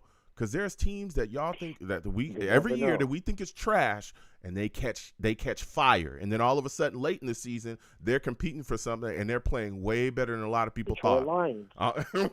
I'm just telling you. Detroit Lions and the Jacksonville Jaguars. Talk about it, okay? Oh, they're trash, and then they catch fire, and you're like, whoa, wait a minute, they're not trash, okay? So. I hear what everybody's saying. I'm not bashing Robert Saleh. I'm not bashing the Jet staff. I'm just asking questions. All right, especially again when I'm not a big fan of Connor McGovern, the guy that I'm thinking is going to come in here and take his spot. He could benefit from some mini camps. I'm just saying. But as we continue to talk about things that are going on in OTAs, man, Saleh came out and said Dwayne Brown will be a hard out at left tackle. Give me your thoughts on that, Val. Do you believe that Saleh is just trying to motivate Mekhi Becton, keep him on his toes? Or do you think that Dwayne Brown is cemented at that left tackle position? Give me your thoughts. Listen, Mekhi Becton. All right, 4 years ago, we would have said, listen. He said, listen. Said 4 Go years ahead. ago, man, this would have never been a question or question at all. Left tackle would have definitely went Mekhi Becton, but Mekhi Becton has to start from the bottom, like we don't know him and stuff like that. This is the new Mekhi Becton that we have to get back to. Yes, I said last time, just give him the position, but the thing is, he has to beat out people. He has to show that he's still that guy. Wow, and he has to show that this new body this new tight end body that he has, he has to really show out and stuff like that. So, he definitely has to, work and get that position back. And he's trying to motivate him. And this is all for motivational purposes. So mentally, he has to be strong and physically. And, I heard some things in the interviews and stuff, I understand it, but, you got to put that aside. This is now. You got to get back to work, man. You got to earn your position back. That's for everybody. NFL sometimes can mean not for long. So, you got to get back to it. Now, wow, I hear you. Okay, and you make some good points. But here's my question. You said yourself that you saw that interview, or you read it. We all did, by Glauber, that he did with Glauber. And he pretty much blamed the New York Jets for that knee injury. And one of the things that really stuck out from that interview was that he told them, first off, you got me playing a position that I don't play. You got me over here on the right side. And this position that you got me playing is putting more stress on my knee. Because that's the leg that I have to, I'm utilizing to back up on. Okay? Now, when you look at the situation, if we're saying that Dwayne Brown's a hard out at left tackle, that to me means that Mekhi Becton at this point, if we're reading what Robert Saleh is saying, that it's looking like Mekhi Becton is probably going to be their number one, guy at right tackle, right? Right tackle. If you're Mekhi Becton and you're looking at that, are you concerned that he would take that as a shot to possibly, get his knee re-injured, right? Because that was his big concern the first time. Wouldn't that be a concern for him again if they try to move him over to the right side again this year? I mean, we've even seen him tweet, I am a left tackle. Are you concerned about that? And are you concerned about this possibly becoming a distraction if Mekhi Becton decides to speak out? Because we've already saw that in the interview. Give me your thoughts. Man, listen, This is another case of player not listening to. I'm just saying. Everybody's looking This at is me another crazy. case of. I'm just stating the facts. I'm just saying. No, you're asking the right questions, but the seat is getting hot. But like I said, man, it's just. It's just another case of the play. You got to listen to the player sometimes too. When it comes to injury, you want the best, like Robert Sala. You want the best scenario for that player and stuff like that. And he feels like the left tackle position is better for him and his knee and stuff. It's just like I feel him, man. It's just like I feel like coaches have to listen to players at some times, but I know other people's like, oh, you're being a diva and everything like that. But listen, if he's gonna blame, I can't really blame them and stuff, for the coaches and stuff because they're trying to look out for the team and stuff. They're feeling. I mean, listen, like I said before, AVT, he's not a right tackle, but he played the right tackle and stuff. He didn't complain about it. He's a right guard, but he played right tackle to fill in that position. Play left he's tackle. He's not even, complaining or anything. Yeah, he played a whole different position. So, that's how they're looking at it. You got to be the leader of the team, and sometimes the sacrifices. But I wouldn't blame the coaches for his injury and stuff, but I just felt like he wasn't ready. I feel like he wasn't ready as a player to be on the field yet. I feel like they kind of rushed it. I could say they probably rushed it and stuff. Yeah. But I just feel like hopefully for the best for him, and I just hope he could just beat out for the left tackle, and I hope it's a fair competition. So just the best of luck for him, man. All right, listen. I'm still a fan. Listen to me. I'm a little worried, okay? Because Mekhi Becton is not afraid of being vocal, okay? And he's not afraid of being vocal. I've been a guy, I'm a Kai Becton supporter. Before Sauce and Aaron was on the screen, I think it was Zach and Beck, okay? He was on the screen. I fully support Mekhi Becton. But he came out in that interview and blamed the Jets basically for that knee injury, and he's made it very clear that he wants that left tackle position. He's tweeted it. He's talked about it publicly. And I'm a little worried that it could cause a distraction. I'm not saying that he's going to blow things up. I'm not saying that. I'm just saying that he's not afraid to speak his mind, and it could cause a distraction. But maybe, just maybe, he goes, you know what? Okay, fine. I'll play left tackle. I'll play right tackle. No problem. He dominates at right tackle. Good luck retaining him. I'm just saying, good luck retaining him. Right, exactly. Because unless you want to franchise him, which can create more problems, unless you want to franchise him, bruh, I would think he would hightail it out of here as fast as possible. That's just my thoughts. Okay, we'll see what happens going forward. Maybe Mekhi wins that left tackle position. I think he can. But Sulla... And then out of luck, he'll be with the Buffalo Bills. Yeah, listen. So, but the way Sulla talking, and even the way he's talked about Dwayne Brown all season, I don't know, man. He loves that guy. Listen. How old is he again? He's like 38, right? Yeah, he's up in his 30s. That's the crazy thing is, oh man, he's old, man. He's not gonna be here forever. And every time I bring this up, I talk to Jets fans about, look, Dwayne Brown. Yeah, he's a solid guy, but he ain't no spring chicken. That guy ain't going to be here for another 5 years or something like that. Right. So it's like, there's big questions. So how can you replace him? Val, let me tell you something. If Dwayne Brown moves on, how much longer can he really play? Let's say he moves on after this season. And then Mekhi Becton plays well at right tackle. Unless you franchise him, which is going to cost you quite a bit of money. Unless you franchise him, if he decides to walk away, there's like no answer. There's no answer at left tackle. None. Man. Everybody talking about they want to put ATV at left tackle. Huh? Go ahead. Oh, you know what this is sounding like? What? Adam Gase and Frank Gore. Oh,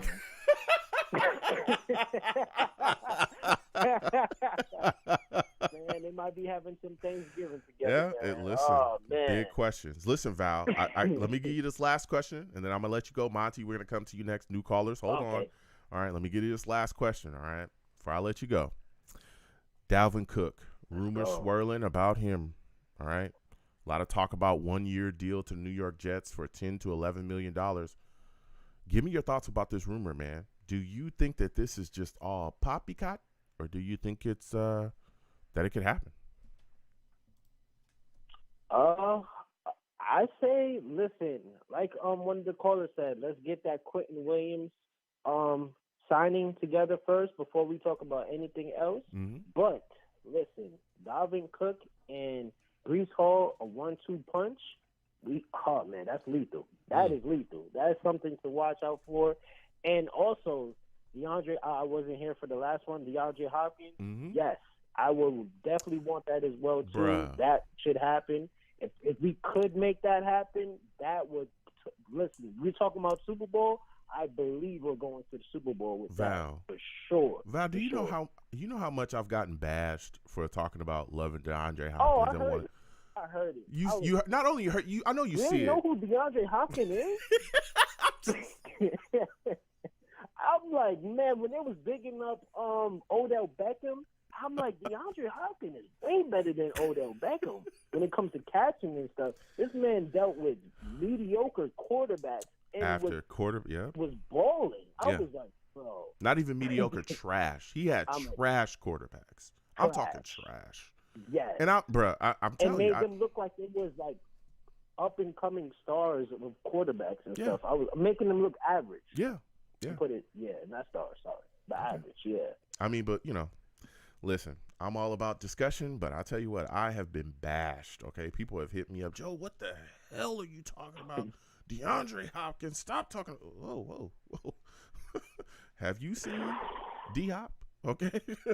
I don't know what's going on with y'all, but it is what it is. Listen, Val, I got to slide off, man. All right? I got other calls I got to get to. Next time I have a show, I want to hear from you. You know, I love talking to you about the New York Jets.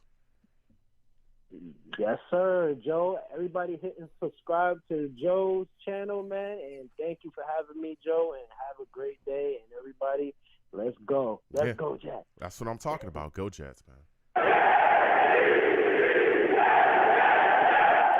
I'm going to keep getting to these lines again. 515-602-9639. 515-602-9639 is the number. Call in. All right? I'm taking all calls.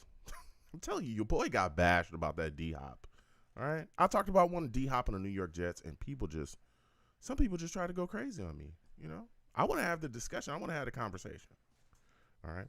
And I try to have conversations with them. They be like, oh, well, Joe, you make a good point, but then the same people telling me they didn't want D-Hop, they want Cook. We got like 5 running backs. 5 of them. Damn. I mean, Dalvin Cook's good, but damn, 5 running backs? All right. You need 5 running backs. Why can't we have, receivers out the wazoo? Why? We're going to keep getting to these callers again. 515-602-9639. 515-602-9639 is the number. Call in. We're taking our callers. Salutes to Dakota J, all these guys in the chat. Dakota J putting down all of the weapons that we have. From Uzama to Conklin to Rucker to Kuntz to Brees Hall, Izzy to Bam. Everybody, man. We got an offense put together. You add D-Hop to that with Garrett Wilson, Lazard, and McCole Hardman. Woo. But we're going to keep getting to these lines again. 515-602-9639. Next, we're going to go to my friend and yours, Monty. Listen, Monty, salutes. I want to thank you for calling in. But before we let him get going, for those of you that do not know, Joe. Monty, it's been a while. Monty's a savage. Savage. Hey. Let it go. Hey, yo. So when I was listening to your last call, bruh, I was thinking about, choosing violence on this phone call. Okay. You talking about Makai Becton. I was like, you know what, man? Me and you need to have a recap show of all the things that I've said, and all the things that you said, and our battles and our wars that we've had over the previous years. And we just need to have like a recap. You know what I'm saying? Yeah, man. I remember you were telling me about Makai Becton. Oh, this guy is this. Oh, man, all pro this. And I try to tell you, like, he's okay. He's all right. And now look at him. 2 years later, wow. Look at him now. He's battling for a right tackle position. He's supposed to be a premier left tackle. Stay on the field. Even when he does stand, even when we did see him play, he was all right. You know, he had dominant moments. Monty. But it's all right. Monty. You know? So disingenuous. I'm just saying, Joe. Disingenuous. Look at it. Look at it. Disingenuous Monty. He was I, Monty. Monty. He was I. Highway 77, but he was I. Damian Woody saying he's one of the best tackles in the league, but he's just I. About the guy. Oh my. He's I. He's I. He's If I. you thought he was anything more than it, hey, he would have an option, a 5th-year option. He don't have that. That was before. That was before the knee injury, Monty. That was before the knee injury. Okay. That's then the cool. 2 years off from the that's knee fine. injury. That's fine. Go ahead, Monty. Go ahead. That's fine. But look, I want to have a him now. conversation. Go ahead. He's not even playing left tackle. He's not even playing left tackle right now. They don't even want him to play left tackle. They'd rather go with an aging 38-year-old Dwayne Brown than go with Mekhi Becton. Wow. And that's telling. That's telling. It's telling about how Saleh speaks about him in the press conference. Dwayne Brown over Mekhi Becton. That speaks to his character. It's just so much with the guy. Like I knew it, man. I'm Nostradamus, man. Are you? I knew it.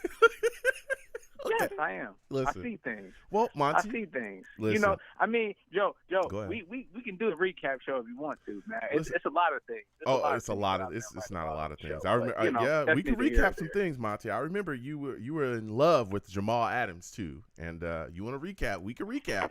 You were in love with Jamal Adams, and we're not bringing that up. we not bringing that up. We all saw what happened with that boy. You know what I'm saying? I'm just saying, I ain't heard from you in a minute, but I don't remember. I remember that take, okay? Flushed. Oh, my goodness. Hey, why you always bringing up old stuff? I'm bringing up old stuff, okay? Listen, I hear what you're saying about Mekhi Becton, okay? Now, the door's not completely closed. I will say that. All right. Yes, he did say it was a hard out for Dwayne Brown to be, from that left tackle position. But let's keep it real, too. Maybe this is just a little gamesmanship from Saleh to continue to motivate Mekhi Becton. Right? We've seen it in the past. We saw it when Mekhi Becton tweeted, "I am a left tackle." Saleh came out and said, well, if you want it, earn it. Go get that left tackle. And he kind of said it with a little bit of a smirk. So maybe that's what we're seeing. Also, you got to keep in mind that Dwayne Brown never played right tackle.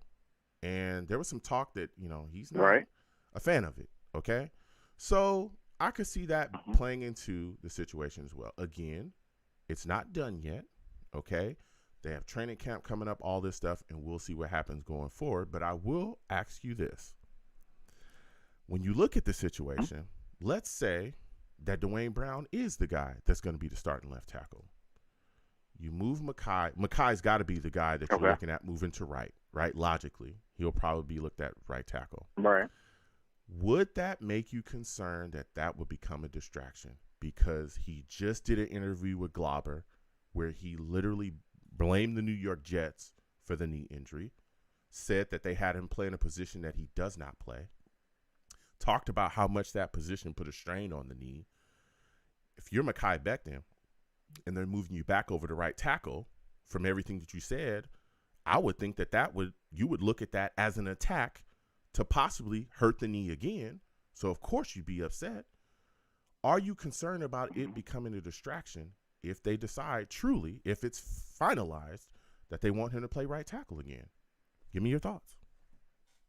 Yeah, it's a big distraction because Mekhi Becton, I mean, granted, I don't know the guy personally. I can only go by, what is going on in the media. But he seems just like a guy who just doesn't take any type of accountability, right? Oh. So what if next year he's playing right tackle and he is struggling? Mekhi Becton seems like the type of person to be like, oh yeah, man, I shouldn't be playing right tackle. I'm not. This is not a natural position for me. He just seems like a guy that just doesn't. He's not very accountable. Wow. And Wow. That interview was very, very telling, where he blamed the Jets organization on him getting injured because they placed him at right tackle. Not the fact that he came in damn near 400 pounds, but the Jets put him out there and put him at right tackle with a bad knee. Dude, listen, this is football. Even if they put you at left tackle, it's a physical sport. You can't blame playing a different position and playing off your right foot being the reason why you got injured. You can't do that. It's football. It's physical. Anything can happen in the sport. So him coming out and explaining everything in that interview just lets me know what type of character he has. The way the Saleh talks about Dwayne Brown and talks about, he doesn't even acknowledge Makai in the press conference if you pay attention. He just kind of laughs and smirks because Robert Saleh has not even seen Makai Becton on the field in the 2 years. So he's just going off basically what he's seen of him in practice, around the building, around the organization. He doesn't really speak too highly of him. So am I concerned about it being Makai Becton being a distraction? Absolutely. He's already proven that he doesn't bite his tongue. He's already proven that, he's willing to go to a reporter and leak information to different reporters. It's just a mess with the guy, man. Well, I mean, and the Jets are in a situation where they're kind of stuck, man. Because what if he plays well? It's a good position to be in. But do you want to give big money to a guy who has in a contract year? He struggled with his weight. He's shown that he wants to do what he wants to do. And if he plays well, even if he does play, or if he plays horrible next year, it's like we wasted, a 13th pick. So we're kind of in a lose-lose situation when it comes with Makai Becton, man. But doesn't it's that definitely sad? I know I kind of talk about him, but yeah, it's just a bad situation to be in. Listen, and I hear you, Monty, and this is the beauty of the show. This is why I love having discussions with you as well. We don't always agree on things, right? I wouldn't necessarily say that Makai Becton doesn't take accountability, because I think he has, right? I think he worked his tail off to get back in shape. He also talked in that interview with Glauber about the coaching that he's received. He's got a new trainer. They've helped him, get himself back together, not just physically, but mentally. Mentally, I think there was I mean, football, Monty. I think a lot of people a lot of fans don't think about injuries take a toll on you, right? They take a toll on you. A lot of people sprain their ankles and it takes a toll on them. Imagine literally blowing up your knee and what kind of mental toll that would take on you as a football player. You're up, you're active every day, you working out, you running, you getting ready, you doing you getting in your stance, you're practicing your kick step, all that stuff. You can't do that stuff with a jacked up knee like that. Then you start to wonder, right? But and again, I'm not speaking for Makai Becton. I'm just saying if I was in his position, I would start to think about like, man, am I ever going to walk the same again? Let alone am I ever going to play the same again? Right? A lot of these players and right. as well, like part of their identity is tied to them playing football. You can't just roll out of the bed and become as good as he's been. You can't just roll out of the bed and go into the NFL. Even the people that we think are bums in the NFL, those guys work their butts off. They do. They work a lot harder than people think. Yeah. You know what I'm saying? Yeah. So, that's all I'm saying. All right. And again, yes, I'm a Makai Becton fan. I will fully disclose that. I've said that 1,000 times. He was on my screen. Okay. And I think he's going to get it done. I don't know what's going to happen. Sulla is showing a lot of love to Dwayne Brown. But we'll see what happens going forward. And that's telling. That's very, very telling. That's very, very telling. You have to look at certain things like that. Little things like that will tell you about a man's character, and it'll tell you about where they stand in the organization and how they truly feel. Like Robert Saleh, he doesn't seem like the type of guy that's a blatant liar, but he's not. He's gonna drop certain things to kind of give you a hint of what he thinks without actually saying it. Okay. Well, I'll tell you what. Well, listen. When Mims didn't know the playbook, they came out blatantly and said it. Okay. Maybe I'm looking at it like the glass half full, but I'm thinking that they're saying a lot of things and doing a lot of things to simply motivate Mekhi Becton. Do I think that Dwayne Brown has the faith of the coaching staff? Yeah, but I don't think they think that Mekhi Becton is a bad tackle either. I think there will be an actual competition. No. Yeah, and we'll see what happens. I don't think Mekhi Becton's out the door yet. But one of the things that you said, and I want to get to this because this was a very interesting tidbit that you just said a second ago. You talked about how the position that it puts the Jets in, right? Dwayne Brown, no spring chicken. He's not going to be here forever, right? Then you look at the situation with Mekhi Becton. You talked about how, hey, if he plays well, you decline the 5th-year option. That puts you in a pickle, right? Are you going to franchise him? That could create a bigger problem. If you try to give him an extension, if Mekhi Becton plays like one of the top right tackles in the league, which he has the ability to do that, then boy, get ready for the numbers. Doesn't that put that squarely in the lap of Joe Douglas? Because they could have got a tackle in this recent draft earlier than they did with Warren. They could have got a tackle. They could have traded down and grabbed somebody. They didn't. And if you actually look at his board, right, and it's crazy. I don't know if you watched Flight 23, but they had something on Flight 23 as well. Yeah. So you watch that part where they asked him, hey, what is your ranking? What are your guys? And he talked about McDonald being one, Mayer, I believe the tight end of, I think he was from Notre Dame. The tight end from Notre Dame was number 2, and Broderick Jones was number 3. So when you look at this situation that they're in right now with tackle, with the potential of Mekhi Becton, he could be gone, and Dwayne Brown could be gone eventually as well. Again, could be gone soon too, because again, he's no spring chicken. Doesn't that place that square in the lap of Joe Douglas for not ensuring that he would have some guy able to be here in case all of this kind of falls apart? Yeah, but you also have to build your roster out. You can't just say, hey, I need a left tackle and go get a left tackle. You have to look at where you are on the board, what players are left. Do you think they actually fit your scheme? It's a number of different factors in choosing a player. And I don't, I can't, I give, Joe Douglas a lot of grief, but, I feel like that was the smart move to not reach for a player, but just go grab a player in which makes your team better right now, and maybe in the future. Okay, and I hear that. But if you look at what the New York Jets went into this, because I really want to have this discussion with you. When you look at what the New York Jets went into this draft with the concerns on the roster that we had, offensive line, mainly tackle, was the biggest issue, especially with Aaron Rodgers here.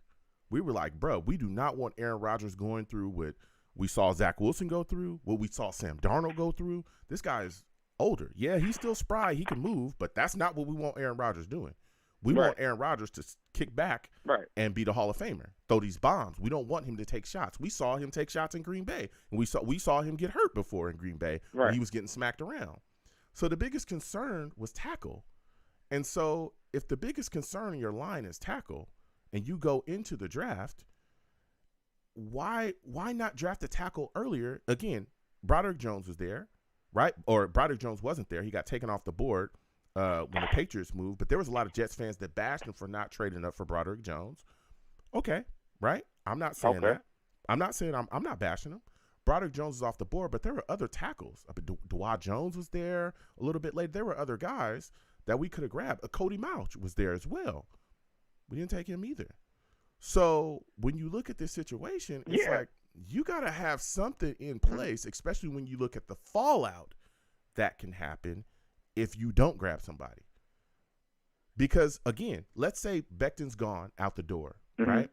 Let Dwayne Brown retires. Who the hell's going to be our left tackle? That could literally happen next year. I'm asking. It could. And I'm just asking. I'm asking these questions. Go ahead. Yeah. And those, I feel like those are fair questions, because going into the draft, I thought that we can.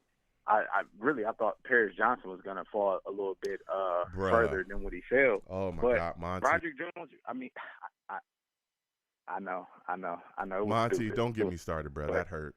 That hurt a lot. That hurt a lot. Go yeah. ahead. It was stupid to think that he was gonna fall that far. But it was just a run. It was just a huge run on tackles. Mm-hmm. And in my opinion, I did not want Roderick Jones. I felt like he was a project, and I wanted somebody who could step right in and know, like, oh yeah, this dude can hold down this position. Mm-hmm. I don't think Roderick Jones was that type of tackle. I think physically, he's a big guy. He's mobile, but I don't know. It's just something. I just had a gut feeling. I'm like, I don't think this dude is gonna be that good. Mm. But I don't know. To be honest, I felt like we should have grabbed a tackle, but I don't want to reach for a tackle. If a guy was there and we thought that he was going to be a good player, granted, go ahead, pull the trigger. But you get and this is what I like about Joe. He's very, very patient. You have to get the player in which you think can fit your scheme, Mm-hmm. and not reach for another guy just because, oh, we have a need at this position. The Jets, we can load up talent. We can load up talent at any position. Mm-hmm. So, granted, if we get through the season, Mekhi Becton is a free agent, and Dwayne Brown is if he retires, hey man, it's just something that you have to live with, and you have to be able to address it next season. I mean, you still got Max Mitchell at right tackle, and if you need to go next year, trade for a left tackle, or draft another one, you still have the option to be able to do that. I think that you're in the position, the Jets are in the position where you are all in right now. You're not afford to be in the position to be able to develop guys. You have to have guys who are going to come in and contribute. Now, if you felt like there was a guy in the draft in which he can come in, help right now, start at left tackle right now, or start at right tackle right now, you do it. But I think Joe looked at the draft board, looked at the players on the draft board, and he said to himself, none of these guys will be able to help us this year. Mm-hmm. And if a guy can't beat out Mekhi Becton, if you feel like he can't beat out a Dwayne Brown, you don't draft him, because you're looking Aaron Rodgers. When you trade for Aaron Rodgers, you're on the clock. You go year by year. You can't afford to sit back and not have a guy sitting on the bench just in case breaking in case of emergency type of deal. You got to have a guy who is going to be a game changer on the offensive line. And listen, they didn't feel like there was anybody in there besides Tittner. And I hear you, but at the same time with that, and I understand your take, but at the same time, you got to think about the future as well. He may not be able to, come out and just dominate and destroy people the first year, right? But what about next year? We've seen guys sit on the bench, learn, and then come out the next year and ball out. Now what you're doing is you're going to go into next year. Let's say let's say Mekhi Becton plays out of this world. You're going to have to franchise him if you want to. That's $18 million. You could have gave him a lot less than that if you just would have gave him a fifth-year option. Just give him a fifth-year option. See what happens, right? But you've declined that. So now, if you don't want to franchise him, if you don't do that, there's the numbers that you're going to have to give him, a good right tackle that has the potential of being a good left tackle, man, the numbers are going to be astronomical, okay? So if he walks, there's going to be no left tackle was worth it though, Joe.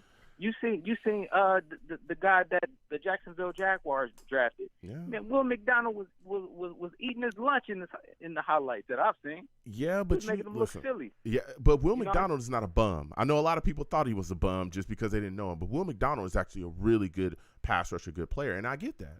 But there's guys that you can help and develop. My question is, you go into next year, you don't have an answer at left tackle, and I hear you talking about Max Mitchell. Great. But Max Mitchell's coming off of a knee injury too, and he had blood clots. He ended the season last year on IR. Mm-hmm. You still got big questions. Mm-hmm. You still got big questions if he can even be healthy for a full season.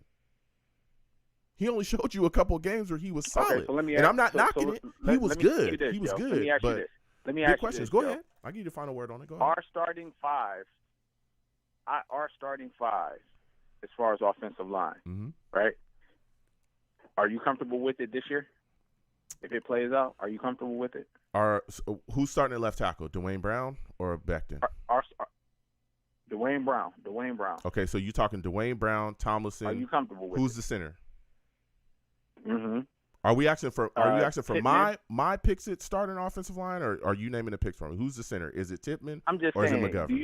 Do you feel like the guys that we have in the building now on the offensive line? Mm-hmm. Do you think it's adequate?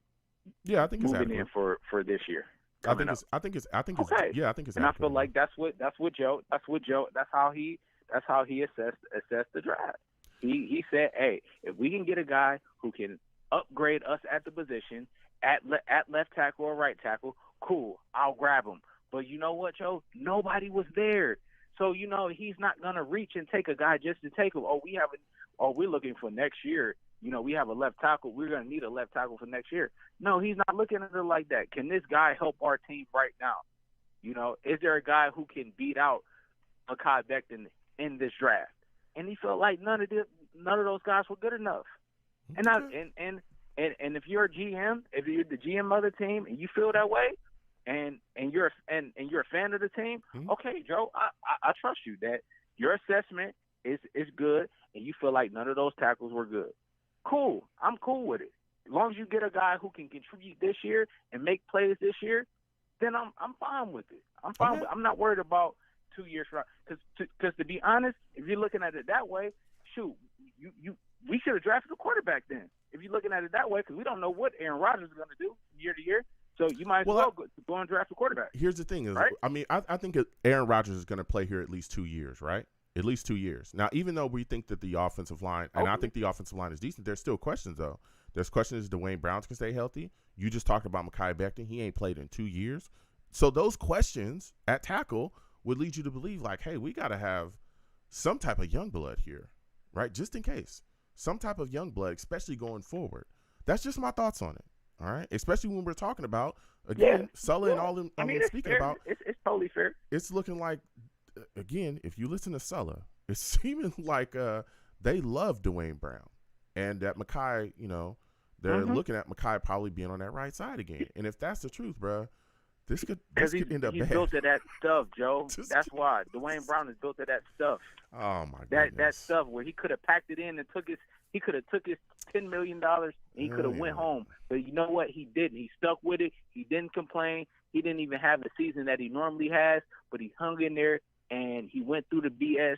And he better be better like this that year. Type of stuff, man. He better didn't be complain one bit. He better be better. One bit. He better. They can talk about all that stuff. He better be better this year than he was last year, because I understand he played through that shoulder. Dude only had one shoulder, man. Bro, there was games last year where whoa, where whoa. You know what I'm saying? And I understand people are kudos to his toughness and all that, but that was stuff last year was like whoa. And I'm telling you, we're gonna get tested. But I think a big thing as he well. had moments where he played well too. Mm-hmm. And I think a big thing as well too is with Aaron Rodgers at a quarterback. I think he's going to be getting the ball out of his hands very quick. So that's going to put a lot less stresses on the offensive line. So as we continue on, right? As we continue on, we talked about a lot of different things, OTA, stuff like that, right? Listen here, there's not going to be a mini camp, okay? According to Sulla, nothing. They're not going to do that. All right. They're talked about, training camp coming up. They're going to, I don't know if they've talked about the dates, but no mini camps. He doesn't want to tax the players. All right. But when I look at it, it's like, hey, no mini camps. You're implementing a new offense. Well, not a new offense. It's the same offense, but new offensive coordinator, different concepts, different ticks in the way that he does things. So it's kind of, it's a new thing for them. Right.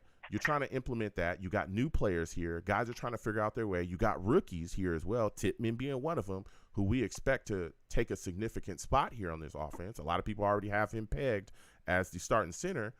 What are your thoughts about there being no mini camp? Well, all of these things we got moving and shaking offensively. Are you concerned that it could hurt these young players? Terrible. Oh, it's a terrible idea? Talk about it.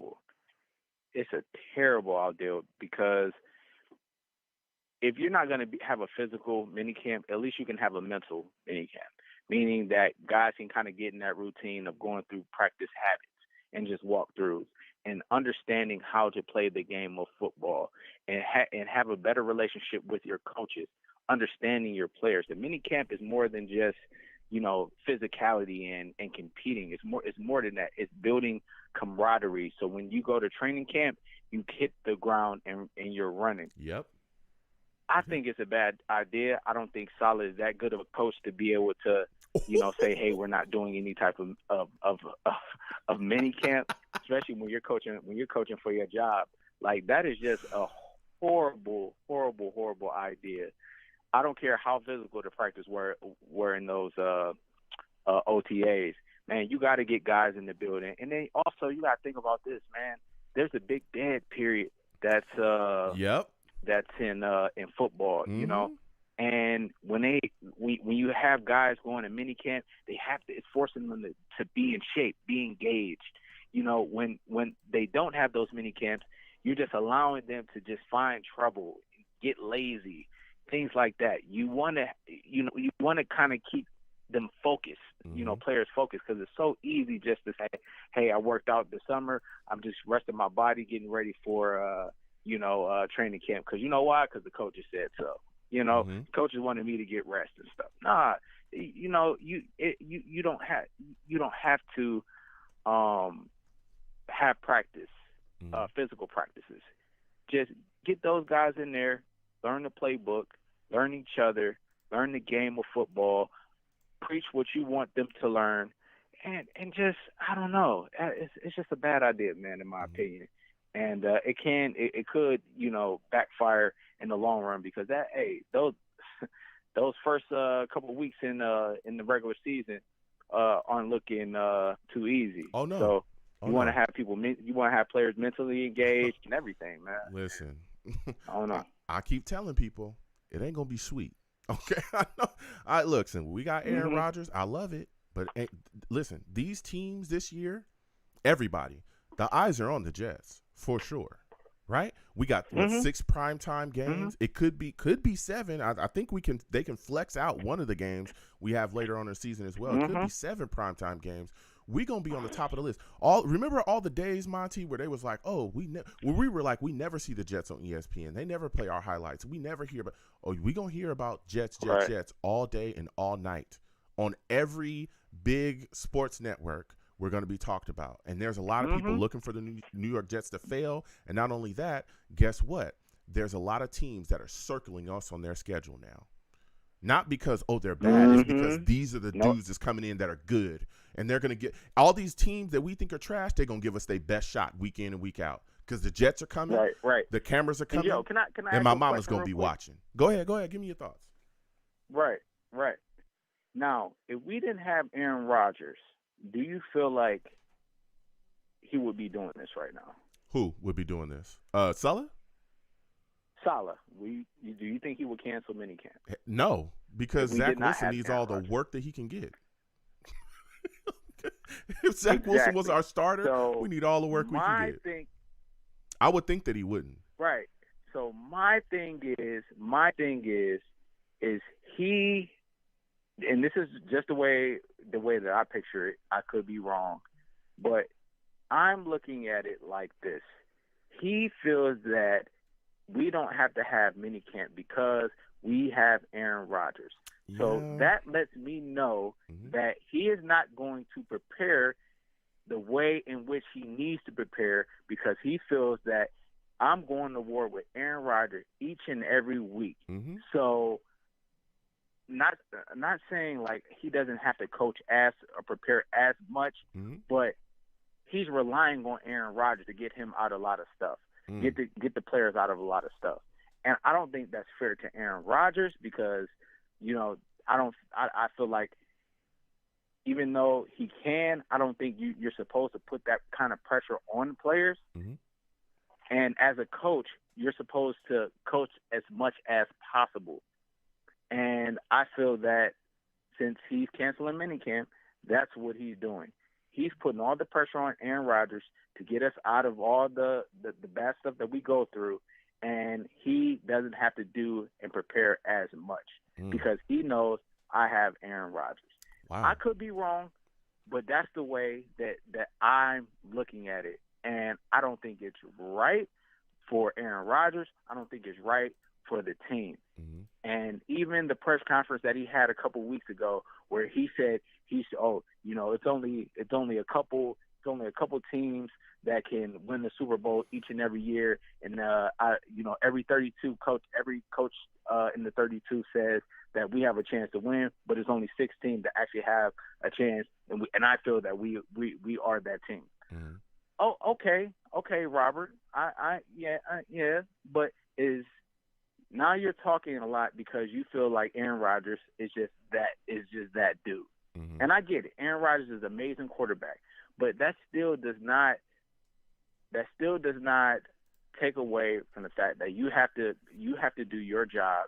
You have to prepare and get these players ready to be able to hit the ground and run. Mm-hmm. That's it. That's it.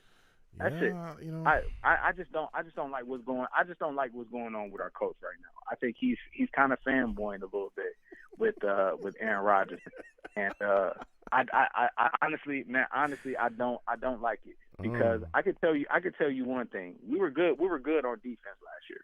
Yeah. Hands down, we were good on defense. Yeah. But this year we're playing Patrick Mahomes. We're playing Justin Herbert. Yep. We're not playing Brett Rippon or any of those guys. Mm-hmm. So our defense has to play at a higher level. The status quo, the level in which we played with last year is not going to cut it. Because I watched guys like Trevor Lawrence come in and shred us up. Oh. I watched guys like Joe Burrow come in and shred us up.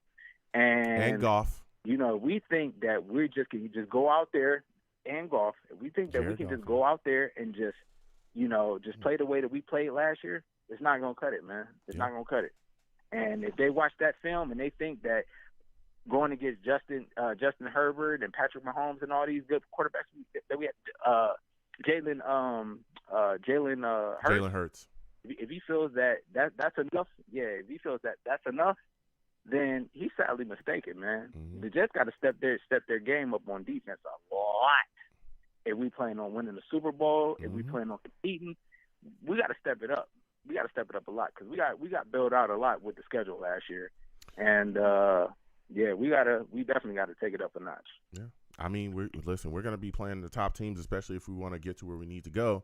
But I think a lot of it. Look, I'm not in love with the idea of not having a mini camp, especially because the young guys need it, especially guys like Tippmann, especially and not just the young guys, but just the guys that got here, Mecole Hardman.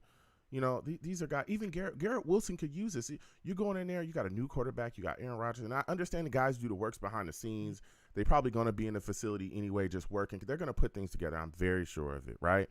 That we're just not going to know about. This happens all the time in the NFL. Guys sit at, have study meetings and all kinds of stuff. But man, these young guys need to work, and I'm just wondering, how this is going to hurt. But you got training camp coming up. All the work that they can get, even if it's not physical, mental. Even if it's mental. The game of football is mental. Yes. And if you can learn as much as possible, man, you're gonna play faster. Yeah. There's a lot of That's how it works, Joe. There's a lot of really slow thinking athletic freaks, and they look crazy on the field. And there's a lot of guys that think faster than they move. Look at the Patriots. They got a bunch of slow guys. I'm telling you know what? They're mentally prepared so they can play faster. Yes. It's got to be on that level, man. Yes. And I'm afraid. Yeah. I'm afraid, man. Saleh is not going to get them playing at that level, man. Because remember, we said last year, man, when Mike LaFleur was here, this team is good. The team that we have is good, but it's up to the coaching staff to be able to put us in the proper position. Yeah. So now it's on Saleh now. It's on Saleh to get these guys prepared. And him skipping out on this mini camp is not a good look. No. It's not saying that we want to win the championship. It's cutting corners. It's not. You're not preparing for the grind at all. So. Listen, Monty, I got a few minutes left, because they be hating on me. Blog Talk be trying to shut your boy down. But quickly, I want you to give me your thoughts. Okay. I want you to give me your thoughts on Quinnen Williams. There's a lot of talk.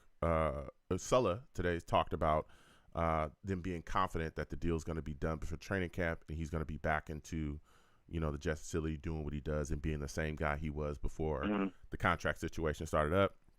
Quickly, give me your thoughts about things that have gone on with him. And do you think that the contract will be done, or do you think that the seller's just being confident and putting positivity out there quickly? I think the contract will get done. I think Quinnen wants to be here. I think the Jets organization wants him here. I think it's just kind of like minor things, probably like an extra year, or something like that.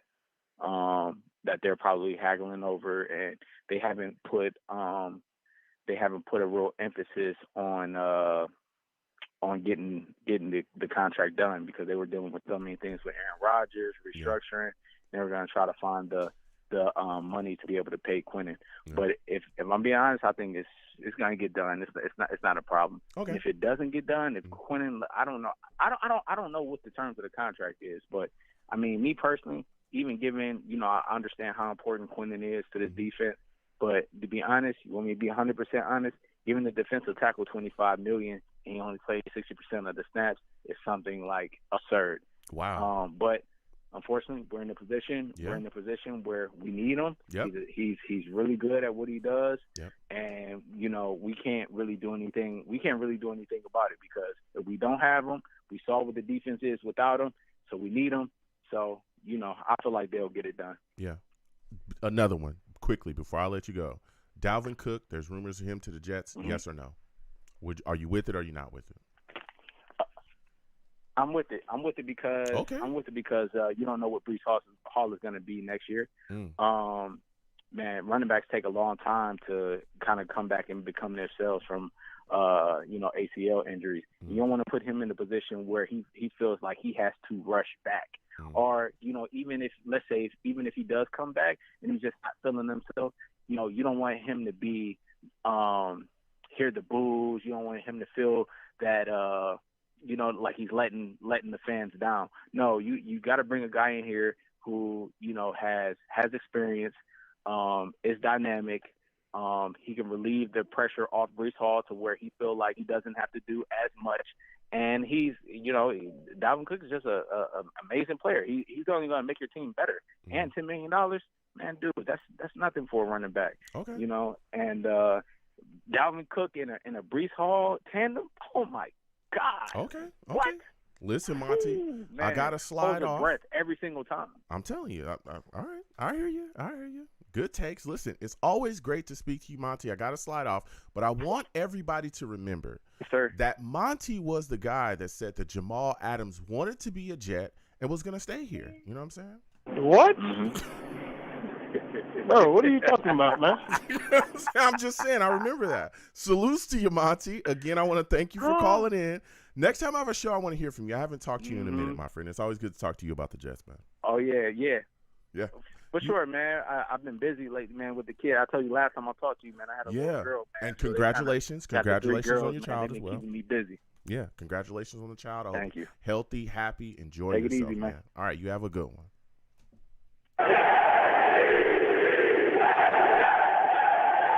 Monty loved Jamal Adams. I just want to remind y'all of that, all right? We got to shut the show down. This is a hot show. Blog Talk's about to start hating. All right, I'm getting short on time. It's a 2-hour show, okay? Filled with fire, all right? Listen, I am the man of the people. I'm here for the people. Let me shamelessly promote my Facebook page. Everyone go on Facebook, search The Long Beach Joe Show. Like that page. My content's up there. Go ahead and give it a listen. Message me. I'll message you right back. I love going back and forth with you folks about this football team. Also, leave me some feedback. I love hearing about what you folks think I do here on The Long Beach Joe Show. I'm also, on Twitter as well. Go ahead and follow me on Twitter at The Long Beach Joe, at The Long Beach Joe. Okay, personal page at YoungJ000. Okay, go ahead and follow me. I'll follow you right back. You want to troll me? No issues. I'm the troll that lives under the bridge, and I will have my Vera Tucker jersey on at all times. At all times, man. All right, he's back, baby. He's gonna dominate fools this year. That's all I'm saying. If you want good offensive linemen, just go to SC. He can play every darn position across the line, pretty much, right? Except for center. He didn't play center. But come on, we all know he can play center. Let's be serious. That's what we do at SC. We produce winners. 90 seconds. Fight on, all right? Also, you can catch my content on YouTube as well. Go on over to YouTube. type in Long Beach Joe Jets on YouTube. Subscribe, hit that notification bell, so when I post content, you folks will be in the know. Also, give the video a thumbs up, and if you want to troll me, get in those comments, and I'll go back and forth with you. And as always, people, when you see me in person, because you will see me in person, it is arms out, chest open, free hugs for everyone. Free hugs for everyone. The hugs will cost you absolutely nothing. I want to thank you folks for 60 listening. seconds. I want to thank you folks for taking the time out of the day to interact with your boy any way that you can, watching, talking. Salutes to all the savages in the chat, everybody going back and forth. I want to thank y'all. Without you folks, I'm absolutely nothing. Thank you for taking the time out of your day to do all that. I also want to thank Michael Larson from the San Diego Jets fan club for coming on and spreading all the news about what they do down there and how much fun they have. If you're in San Diego, get involved with those folks. You folks have a good one. Peace. 1 second, folks. Hold on.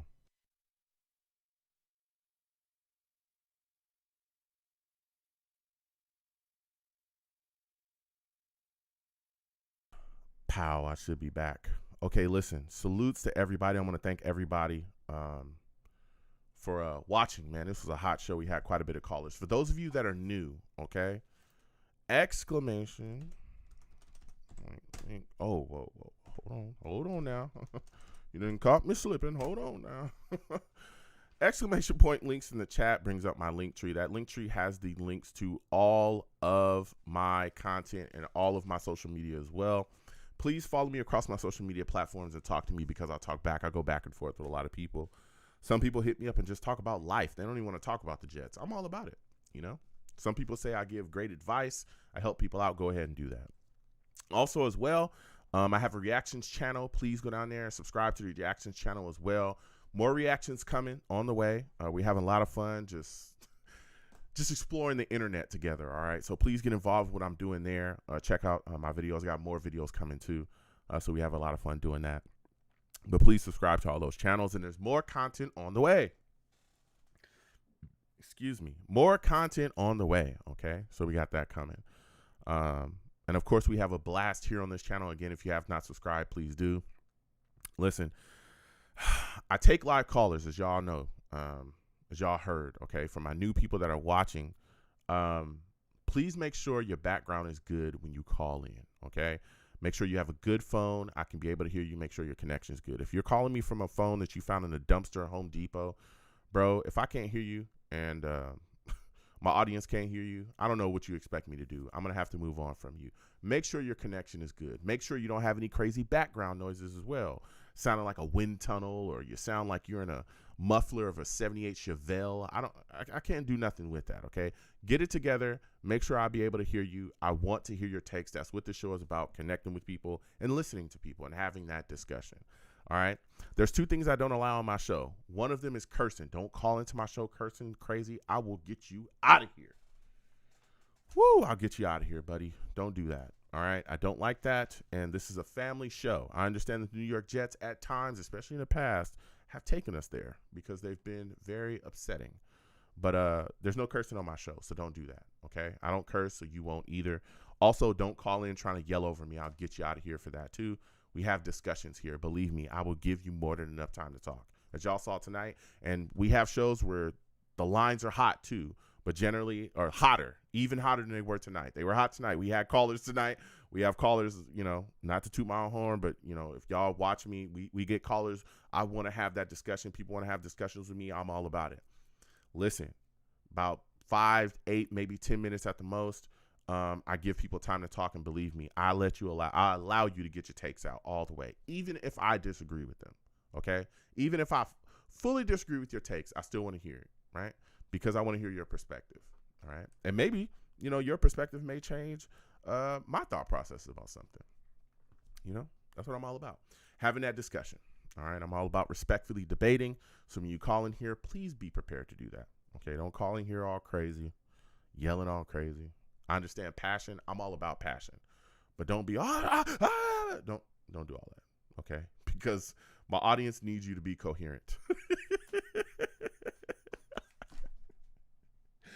We've had we had crazy times here. Yeah, so we do that. We have a lot of fun. Again, my shows are year round. We do these shows year round, so the show continue. My next show, I'll let y'all know when my next show is. I don't know for sure. But yeah, we have a blast doing these shows year round, but the content will continue throughout the off season into the season. During the season, we do live watch-alongs. So we will watch the shows or watch the games together when my schedule allows. And after the games, we do a live radio show, and those shows are hot. Especially in these past couple seasons, the shows have been whoo. But again, no cursing on my show. Don't go crazy. All right.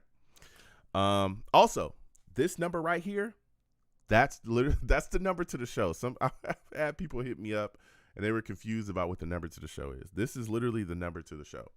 All right, that number does not change, okay? And it won't change for the foreseeable future. It's going to be the same for forever. All right, so here's the deal.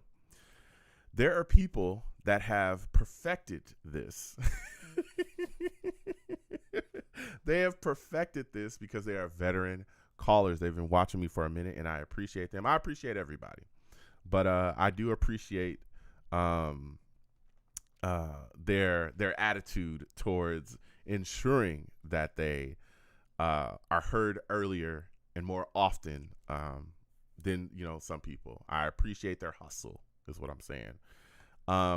So what people do, all right, generally my shows start at 7 p.m. Eastern. 7 p.m. Eastern is when my shows start. So what people will do is they'll call in because the lines to my show open at 6:50 or 6:55 p.m. Eastern.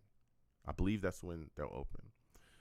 So what they'll do is they'll call in at 6:50. They'll wait until my show starts at 7 p.m. Eastern. Generally, I'll come on, I'll give my spiel and my takes about whatever we're going to discuss. And that generally only is like maybe 5 to 10 minutes, right? I mean, we had an interview, so generally my interview is about 10 to 15 minutes. Generally, it's not very long at all.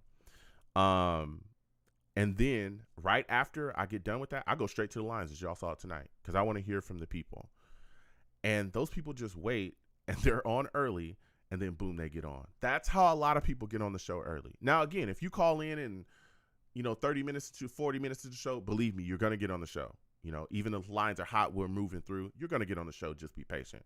But those people clearly want to be on the show first consistently, and they do that consistently because I have a tier. I have a queue system, so I can see you physically when you call in. There's a queue system, so if you just call in and wait, I'll come directly to you. Okay, that's another thing. I have a queue system. I can see you physically when you call in. You get slotted. I can see you. Okay, so I just work down my queue system. All right, so that's how you get on earlier for those of you that are confused. Okay, and there's people in the chat. I'm not going to say anybody like Val. I'm not saying any names, Val, that do that often. Okay, and I appreciate it, because I'm all about having a conversation. I understand people want to have that discussion with me. So there's people that don't want me to say that, like Val. They'll tell you to cover your ears. They'll tell you not to pay attention to it, but that's how it's happening. So the reason why I put it out there is because, newer callers, they're like, hey, how's this guy getting on? That's how he's doing it, okay? So that's a little trick that people use. I'm just putting it out there to be fair, okay, to everybody. If you call into the show at 6:50 or 6:55 and just wait on the line and then the show starts, you'll be on the show earlier, all right? So that's how I do it. I just wanted to put that out there. Yeah, so we have a blast doing this. Also, when you call in, please let it be known. I don't care if you've been a Jets fan for 10 years or 10 minutes. You're in a queue system, I'll get to you, working down my queue system. My wait times are not long. I've had people call in and be like, dude, I've been a Jets fan for 40 years. You better pick up before you let this, guy on that's been, nope. That's not how it works here, respectfully. That guy's been waiting, okay? You're going to wait. You're right behind him. Believe me, I'll get right to you, all right? So that's how it works here. No preferential treatment. Okay, so as y'all see, Val's, he's showing you his hand. He's saying, hey, keep it quiet. Nope. Val is one of the guys notoriously that does that, and I respect it. It's open. It's an open secret here. You can do it. Okay, anybody can do it. All right, and again, I get to everybody. Okay, so we're gonna continue the shows. I'll let you guys know when my next show is. More content coming. Got a lot of things moving and shaking and going on. What else do we got going on? Yeah, we just keep these shows coming, man. Having a blast. And again, I really enjoy doing this because I like connecting with people. So listen, salutes to Val, man. Always good to see you in here. GVH salutes as well. Man, GVH says, good call, Joe. Thank you, man. Listen, all of my callers really smart, man. Really. Oh, yeah. I already said no cursing. Yeah. The thing is, and also a lot of people ask me why no cursing. Listen, this is a show about, having fun and connecting and, intelligent football discussion. All right. And I understand it's tough sometimes. You got to pull back, especially when you're angry. But, you folks are very smart. So I don't have to worry about that with y'all. But especially new callers, people speak differently in different places. But I'm just letting it be known there's no cursing. So, salute. Salutes to Dakota J as well. Always good to see you in the chat. Just salutes to everybody, man, that came on by, said what's up to your boy. Again, subscribe if you have not subscribed. Hit that notification bell. You know what I'm saying? Man, we just have a lot of fun doing this. A lot of fun talking. Bree, always good to see you in here. NY Jets FL. Jets Turbulence, salutes. You know what I'm saying? Always good to see you in here as well, too. Just salutes to everybody that came on by, man.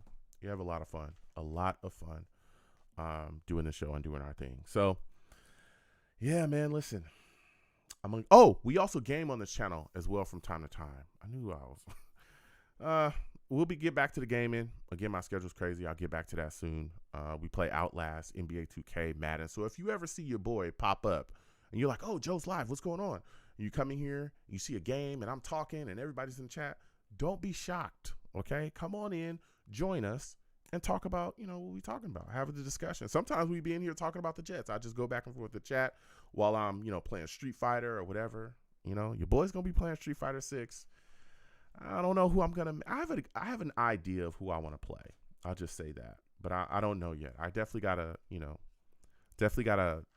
get in there and really check things out. But we're gonna be playing a little bit, so we'll figure that out though, because my schedule's crazy. But I'll get back to that sometime soon. I know a lot of people are upset that I'm not playing as much as I used to, but it's tough. So yeah, we do that and we have a lot of fun, man. So.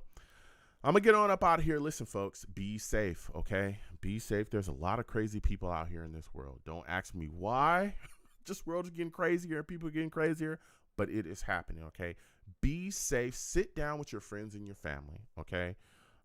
Enjoy some good food. Enjoy some good moments, all right? Make the moments with the people that you love the most, because you never know what can happen. You know what I'm saying? You never know. You really never know, all right? So, again, please make those moments, all right? I'll see you folks in the next show. I'll let y'all know. Again, follow me across my social media platforms. And I post hours before I'm going to go live that I'm going live, so you'll definitely know that way. Again, subscribe to the channels if you have not, through my link tree. Subscribe to this channel if you haven't already, and hit that notification bell. So I'll see you folks later. Listen, you folks have a good one. Peace.